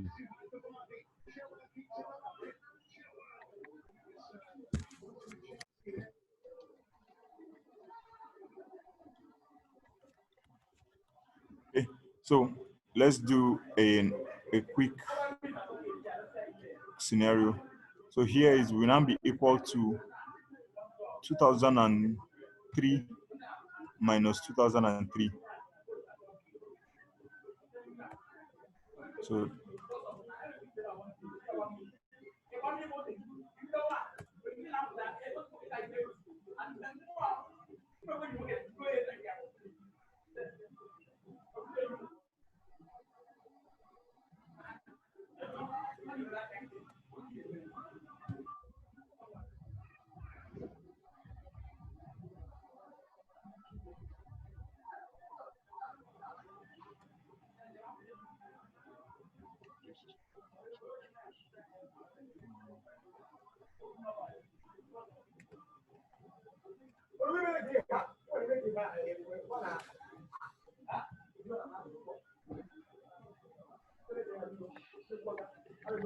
okay.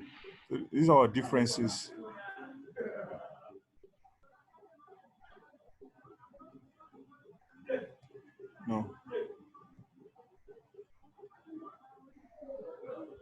Let me put them in red fonts. Yeah. Okay. So easily now we can be able to see that the reduction in our cost of sales that increase our profits over the years. So in 2003, previously we were having profits of 673, but now with our new changes now we start having profit of 700. So there's a difference of about 28.02 there, about 28 million there, about across board. There's been increases in profits, in gross profits. Then going down now to our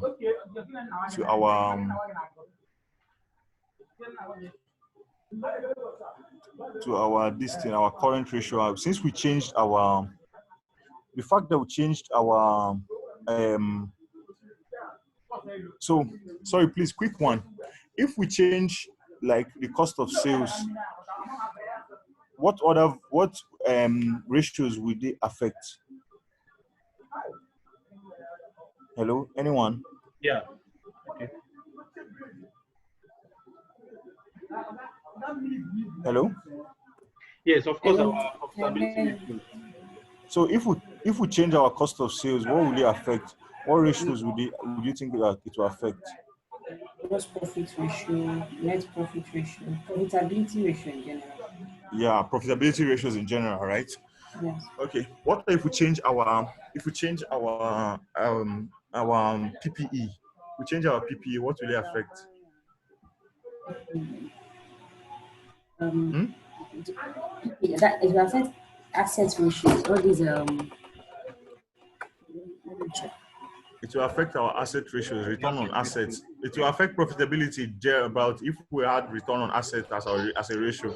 That change in PPE will affect our profitability ratios. The ratio too. Okay. So how about current assets? What ratio will they affect? Current ratio. Since we changed our other current assets, what ratios will they affect then? It will affect quick asset ratio, Current ratio. current ratios. Okay. Okay, so we'll look at these four ratios now. So we'll look at our profitability ratio since we changed our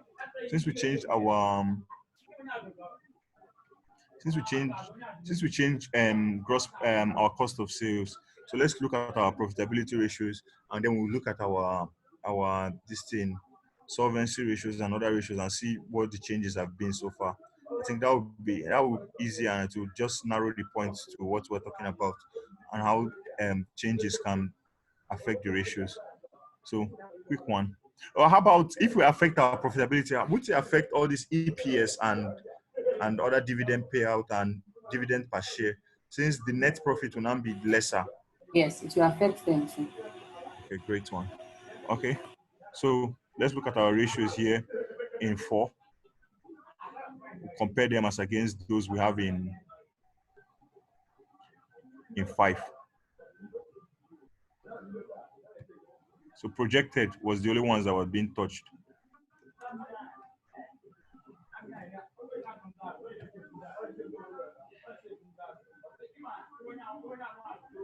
So I'm pasting it here because there's 2003 here too.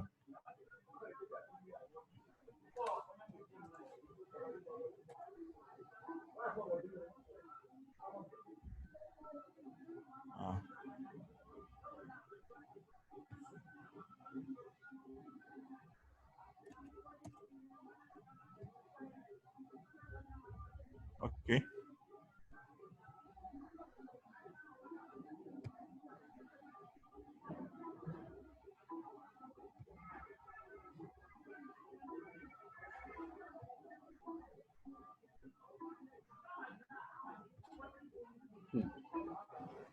Okay. All right. I wanted to. Okay. You wanted to say something? No, fine, fine. It's okay. You've Okay, so corrected. we'll now look at the difference now between these two now. So in 2003, so because of the EPS now, So the EPS growth rate too has gone down. You can see it was 0.7. It was 2.47 previously, but now it has gone to 0.7. So across board, there's been a decrease in the minus this.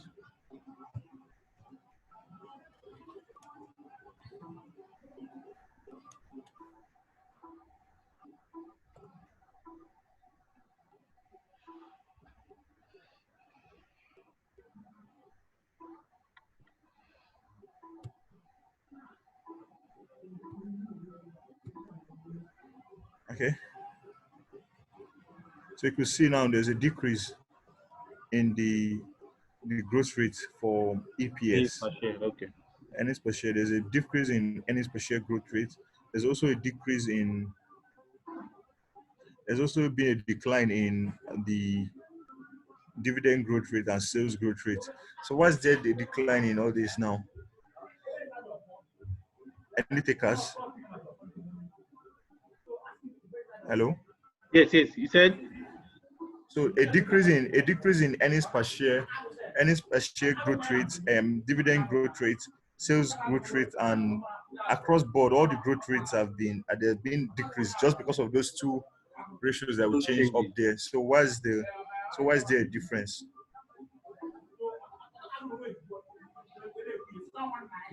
All right. So the reason for the difference is because when variables change and other variables remain the same, there's likely to be variations. So we just had now that our cost of sales went down. Why cost of sales went down, profits increased. But as profits increased, there's still the same number of shareholders thereabouts. So earnings per share still have to remain the same. We still now went low because of there was higher profit and still the same number of shareholders. So there'll have to be a fluctuation there. So the same thing with sales growth too. The same thing. So sales growth, we had more sales but less profits. We had more profits, sorry, but the same amount of sales. So that's why the growth rate was kind of lower.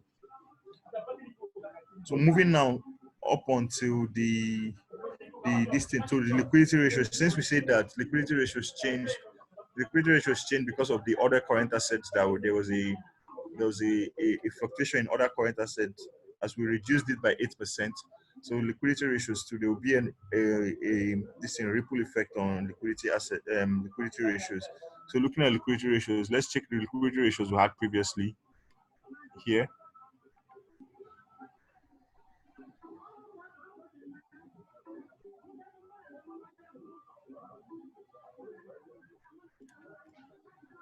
Sorry, the why copy? I copied the wrong ratios. This is where it's supposed to have been. Okay. This is where it's supposed to have been. Sorry about that.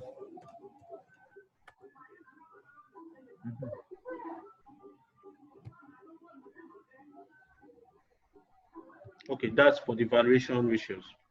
Yeah, I copied the wrong ratios.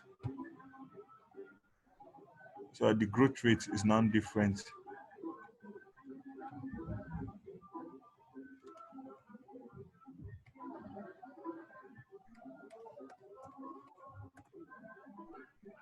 Okay. Yeah. So let's look quickly at the liquidity ratios.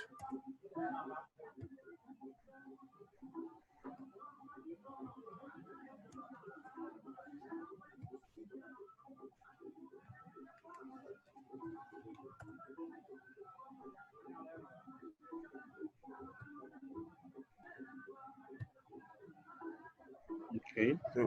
So liquidity ratios almost remain the same across board. But there's a slight decline in the. So let me drag these ones down so that we can see those differences.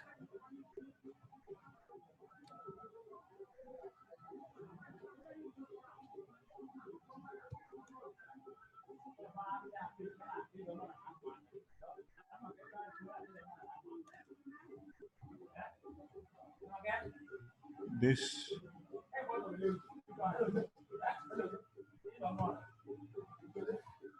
minus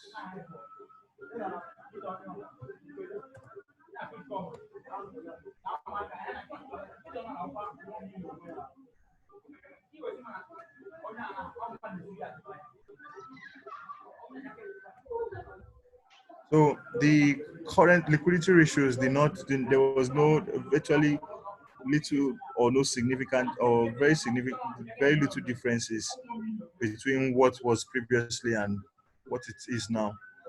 So, but for the growth rate and the earnings per share, there was some slight differences between them.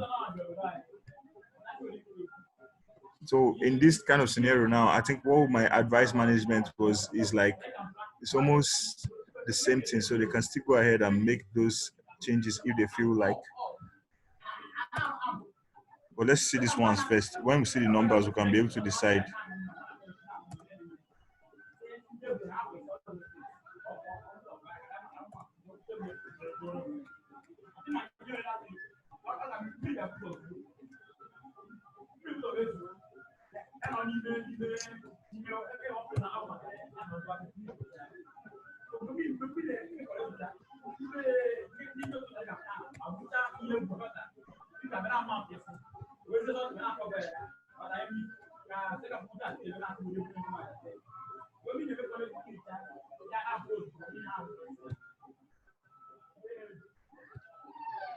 Okay, so our earnings per share.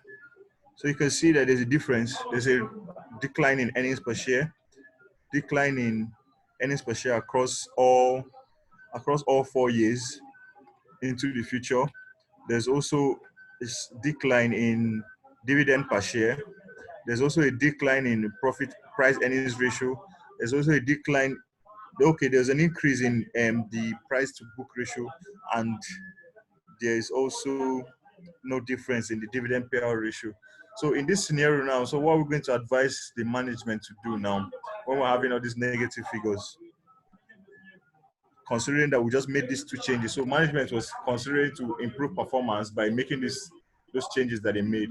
And with those changes now, you could see negative impact. So I think so the best decision would be to advise management to not to go on with that decision, because there's going to be a decline in performance across all levels. So shareholders will feel like they are not getting as much value for their money as they would have gotten.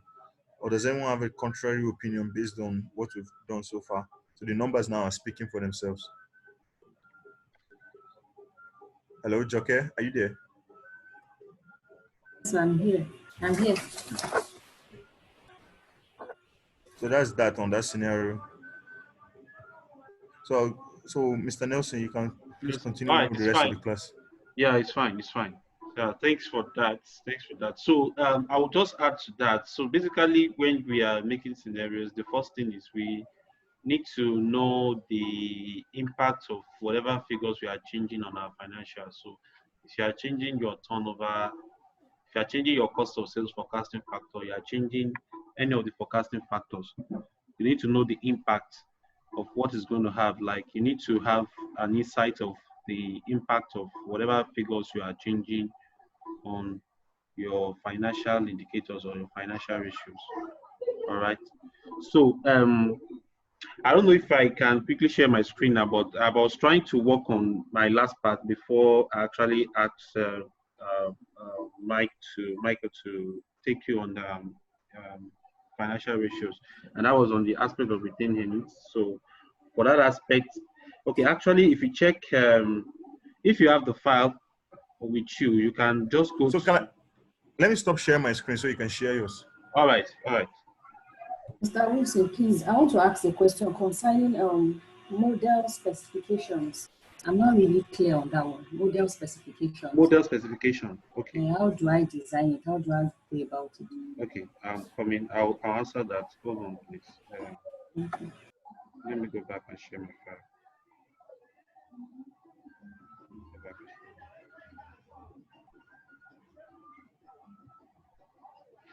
Okay, so you asked a question about model specification. So what I said about model specification is, it's like this. If before you start your you're building your financial model, you need to know how the variables in your model, you need to know how they connect. And I said the reason why we are having challenges in this model is because we have not specified we have not given a specification. Assuming we have given a specification, what I would just ask you guys to do is point out the specification. Is that specification we will now work with? We won't have issues with where is this one connecting to, where is this one connecting to. We know where each of those numbers are connected to, and we just go there, pick this one, pick that one, pick this one. When we change anything, we know how it's going to. So this is how a model specification works. For instance, you want to calculate your EBITDA. So what are those things that will affect your EBITDA? The input in your EBITDA, you know, the input in your EBITDA will be your sales, your cost of sales. Gross profit is not part of it because gross profit is calculated. So your sales, your cost of sales, then your OPEX, which is your selling and general expenses. So what you will now do is to specify that the income statement model. Now, what it will now be is that you will have a connection between sales, OPEX, between sales and OPEX. Okay, that's sales, your OPEX. If you have your other income, you have your other income there as well. So all these three variables will link up and will form what will be your EBITDA. That's a specification. So you want to get your EBIT, you want to get your net profit. So you are doing a kind of a connection. I showed you an example of that. Can you see my screen? Yes, we can see your Yes, you screen. can see your screen. Yeah, I showed an example of that the other time. So let me go back there. So if you see this one now, what you are seeing here is you are seeing sales, right? Okay. And you are seeing cost of goods sold. Both sales and cost of goods sold will link yield up to your gross profit. Do you get? I can as well say I have here, I have EBITDA. Are you getting me now? So to specify this now, of course, for me to get my EBITDA, it's just that is just the way it is now. Specification is you are just trying to show how the variables in your models, how they are connected. Do you get? Okay. Then you So is can it say, really for income statement? yeah, for income statement. So you can say maybe income, for instance. So this is income. This is income. So that specification, you may not necessarily be this way. Do you get? You may state it in another way, maybe like a tabular form to show how those formulas. You can say maybe sales. You can say maybe COGS. So COGS or COS. Okay. Now COS and COGS gives you your GP. That's a specific. It's a flow. It's just like Okay. formats now. All right. I Specification is just like understand. format. But in Okay. this case now, you are now showing how they are connected so that when somebody look at that specification, the person will now tell that, okay, it is this variable that is actually an input for this variable. And you also do the same thing for your projections. So when somebody is reading your specification, the person will not be able to tell that, okay, this is actually a flow. This is the flow, and this is how they are connected. Do you get? Okay. Thank you. That's how specification goes. So for that other one I was discussing the last time, if we look at the PE ratio, actually in the other assumptions, we have a PE ratio, right? We have a PE ratio in BB, which is 16 in 2003, 18, 23, 18, 29, and 22, right? So we can calculate our PE ratio. We know the formula as profit after tax over numbers of shares outstanding at year end, right? Is that taken? If you look at it, let me go back to that. Hold on, please. You may not be able to get it right here. Let me go back to.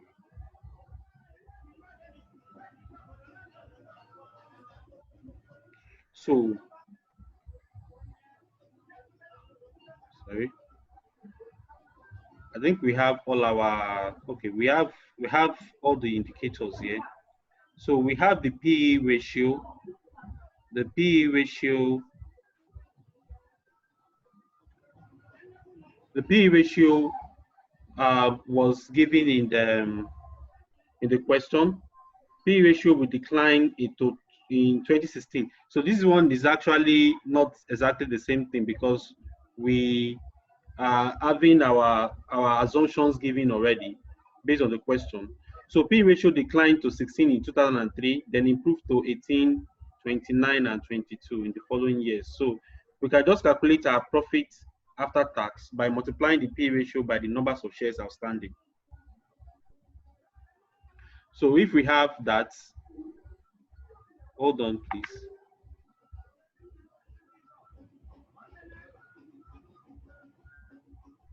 Hold on. So if I go up, I have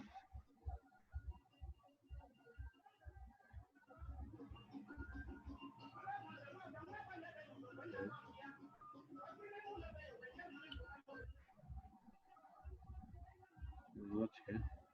So the profit after tax, hold on, please. Okay, so we can have that one here. So let me just stipulate that one somewhere here. The numbers, can you see the numbers? Yes, We have I can see them. we have 16 in 2003, 18. We have 18. We have 18, 29, 29, and 22, right? Okay, so our profit after tax is our P ratio times numbers of shares outstanding. We have the P ratio. Okay, the numbers of shares outstanding, that one is given in the question. Do you have that? Average numbers of shares outstanding. Yeah, it's in the question, but it's also in the this in Excel. No see it. Okay, have we included that? Yeah, you already included it in the statement of financial statement.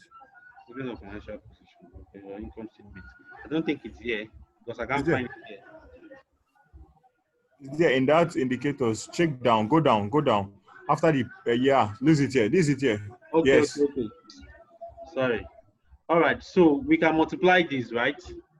So if you multiply this by, have I included the multiplication sign? Sorry.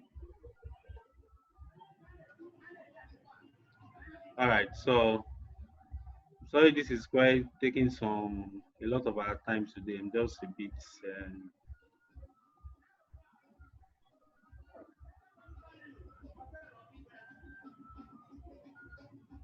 Okay, so this is fine, right? So we are having our profit. We are having our profit after tax here. So these are profit after tax for each of the hold on, sorry.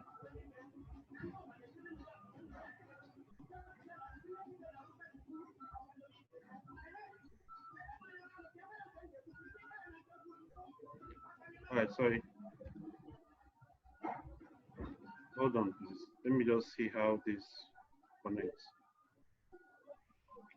Okay, so let me just show you how this connects. So I think this is just it. Just to waste much of our time there. So it's just the retained earnings plus addition to retained earnings. Okay, addition to retained earnings of 68.45 in 2003. Okay, so that was actually the calculation for the profit after tax. So the retained earnings is just the retained earnings for the previous year plus addition to retained earnings in 2003. All right, so we can take that one down.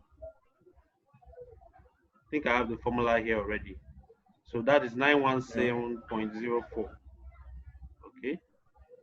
So for the additions to retained earnings is the net income minus dividend. Okay. So that is just it.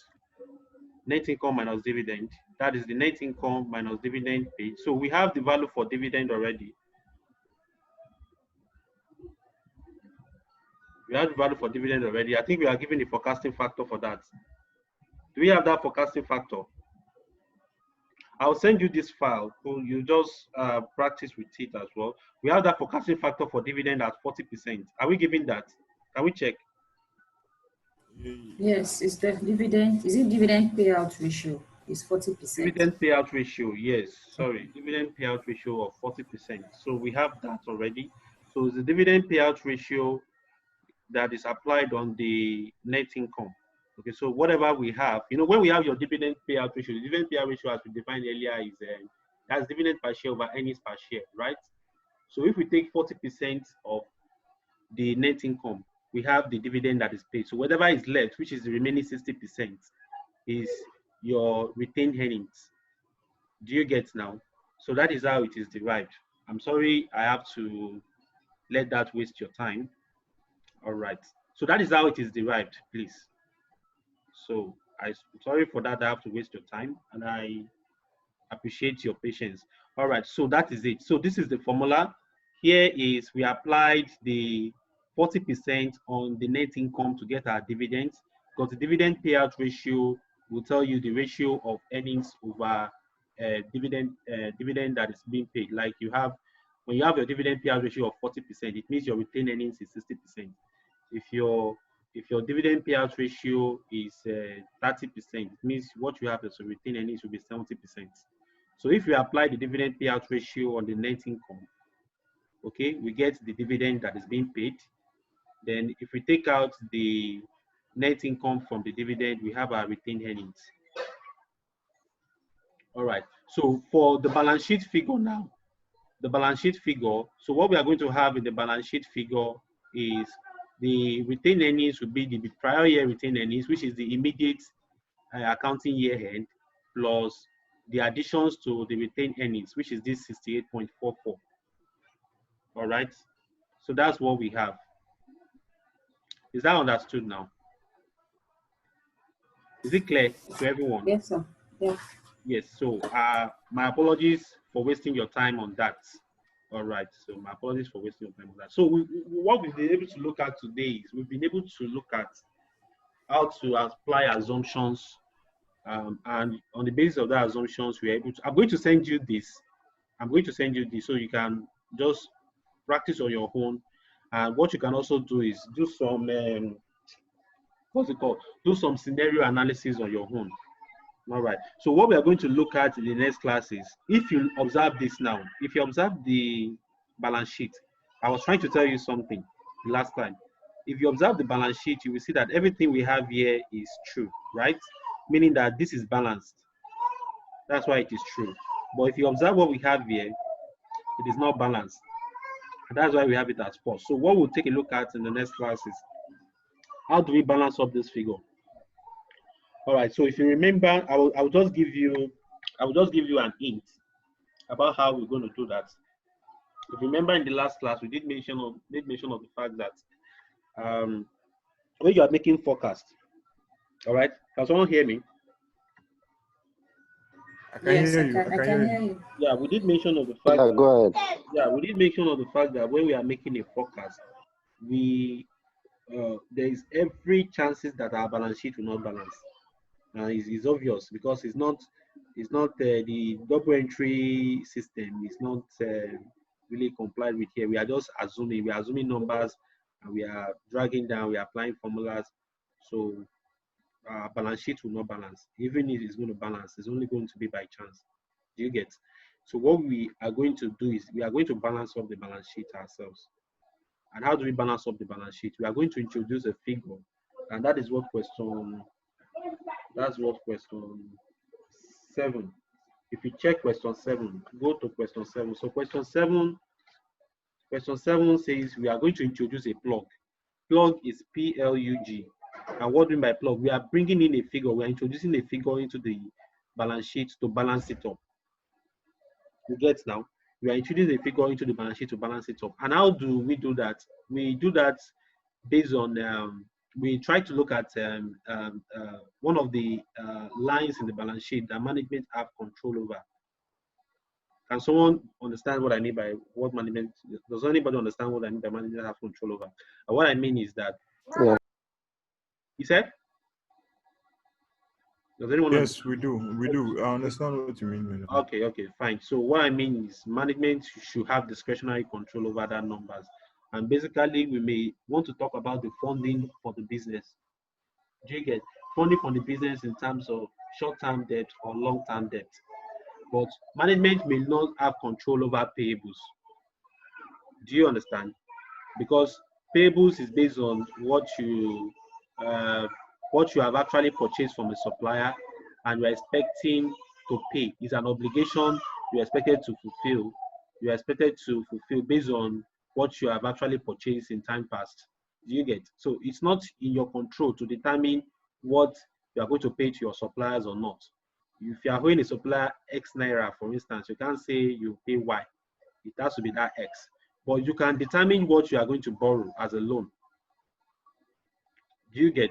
You can actually determine what you're going to borrow as a loan. And when you make your forecast, if your balance sheet is not balancing, which is expected that it should not balance, then you can look for ways to balance it by saying, okay, fine, I have my projected numbers, I have my balance sheet, I have my income statement, but my balance sheet is not balancing. I have to look for a number to plug in into the balance sheet to balance it up. Because I've actually distorted my numbers, so it won't balance. So I must be able to say, okay, this is what is costing, this is what I'm going to use to erase that difference. And that is what management will have control over, which one of them is the short-term debt. So whenever you see companies make projections, they always have a plug-in numbers they use to balance up the balance sheet. Even in our elementary strategic financial management, when we are being taught how to make forecasts on financial, how to forecast financial statement, we always plug in a number. We always have a number that we adjust in the balance sheet to balance it up. And that's what we are going to look at in the next class. So in case you have any question, you can ask. If you have any further question, you can ask based on what we have discussed so far. I want to ask, these financial indicators you gave us, is it the organization or the management of the organization that will prepare this and give it to a financial analyst? Or how did this come about? Okay, for the financial indicators, right? For the financial indicators, management, of course, may have what they want to look at, the numbers they want to see. Do you get? And you, as the financial analyst, you have the numbers you want to advise management on. So it depends on, it's two sides of a coin. Do you get? The management may want to know, okay, what's our liquidity ratio, what's our profitability ratio, what's our gross margin. How will okay, management may want to say, okay, how will our gross margin looks like if we are embarking on XYZ projects. For instance, let me give you a very good example now. Maybe they're trying to, the company is trying to launch a new product, and you as the financial analyst of the company, you have been asked to prepare projected numbers of how the bottom line will be. The bottom line is your net profit, right? So how the bottom line will look like. So management may tell you that, okay, this is what they want to see as those indicators. And you may also suggest your own, which should be included in your projections. So it depends on what management wants to see or what you want management to see. I think you can get that from the briefing. If you are actually modeling for the company, you're actually doing financial modeling for the company as a consultant or something. Exactly. So it's not it's a two-way thing. Either you have your own indicators, either you have your own financial indicators based on what you want management to see, or management have their own proposed indicators. But if you are the one suggesting indicators, try and make that indicator to cover quite a whole lot. You should cover a broad spectrum of all the financial indicators that we have. That's it. Do you have any? Is there any other question based on what we have discussed so far?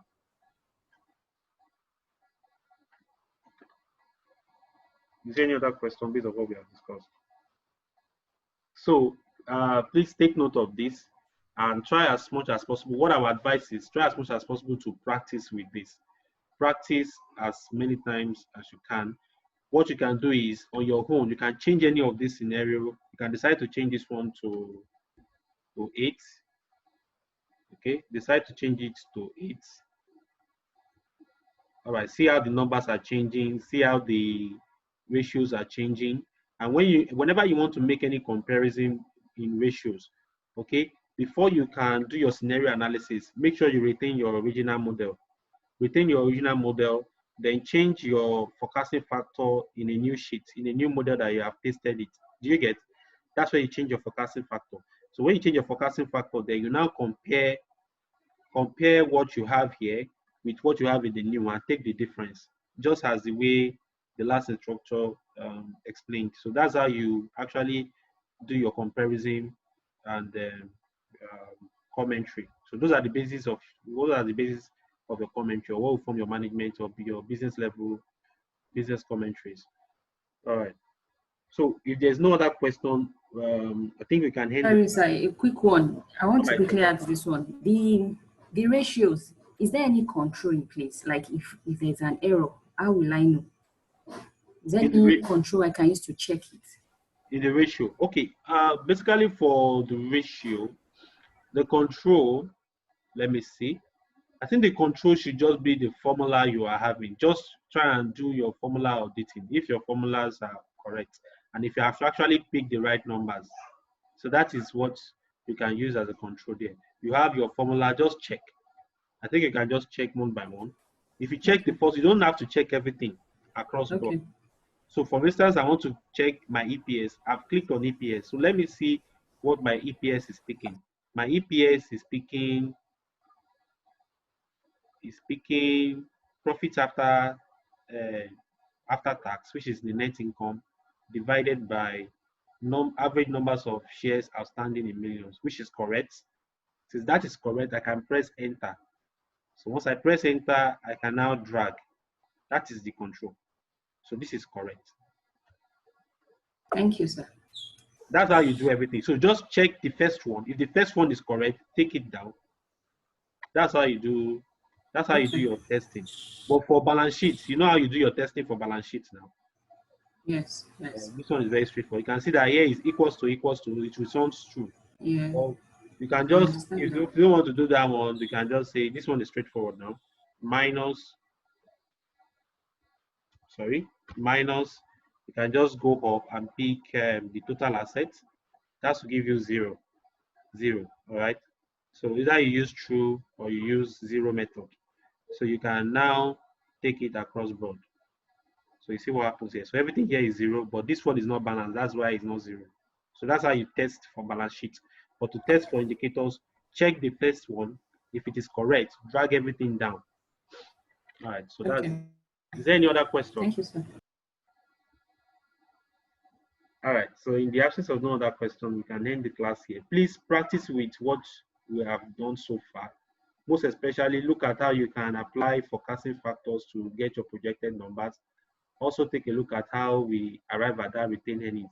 I've told you that the retained earnings, for that retained earnings, you have your DPR, which is your dividend payout ratio. Apply your dividend payout ratio to your net income. You get your dividends. So you subtract your dividends from your net income. You have your additions to retained earnings. So in your balance sheet, so that's the addition to retained earnings is what you are factoring into the last reported number to get your projections.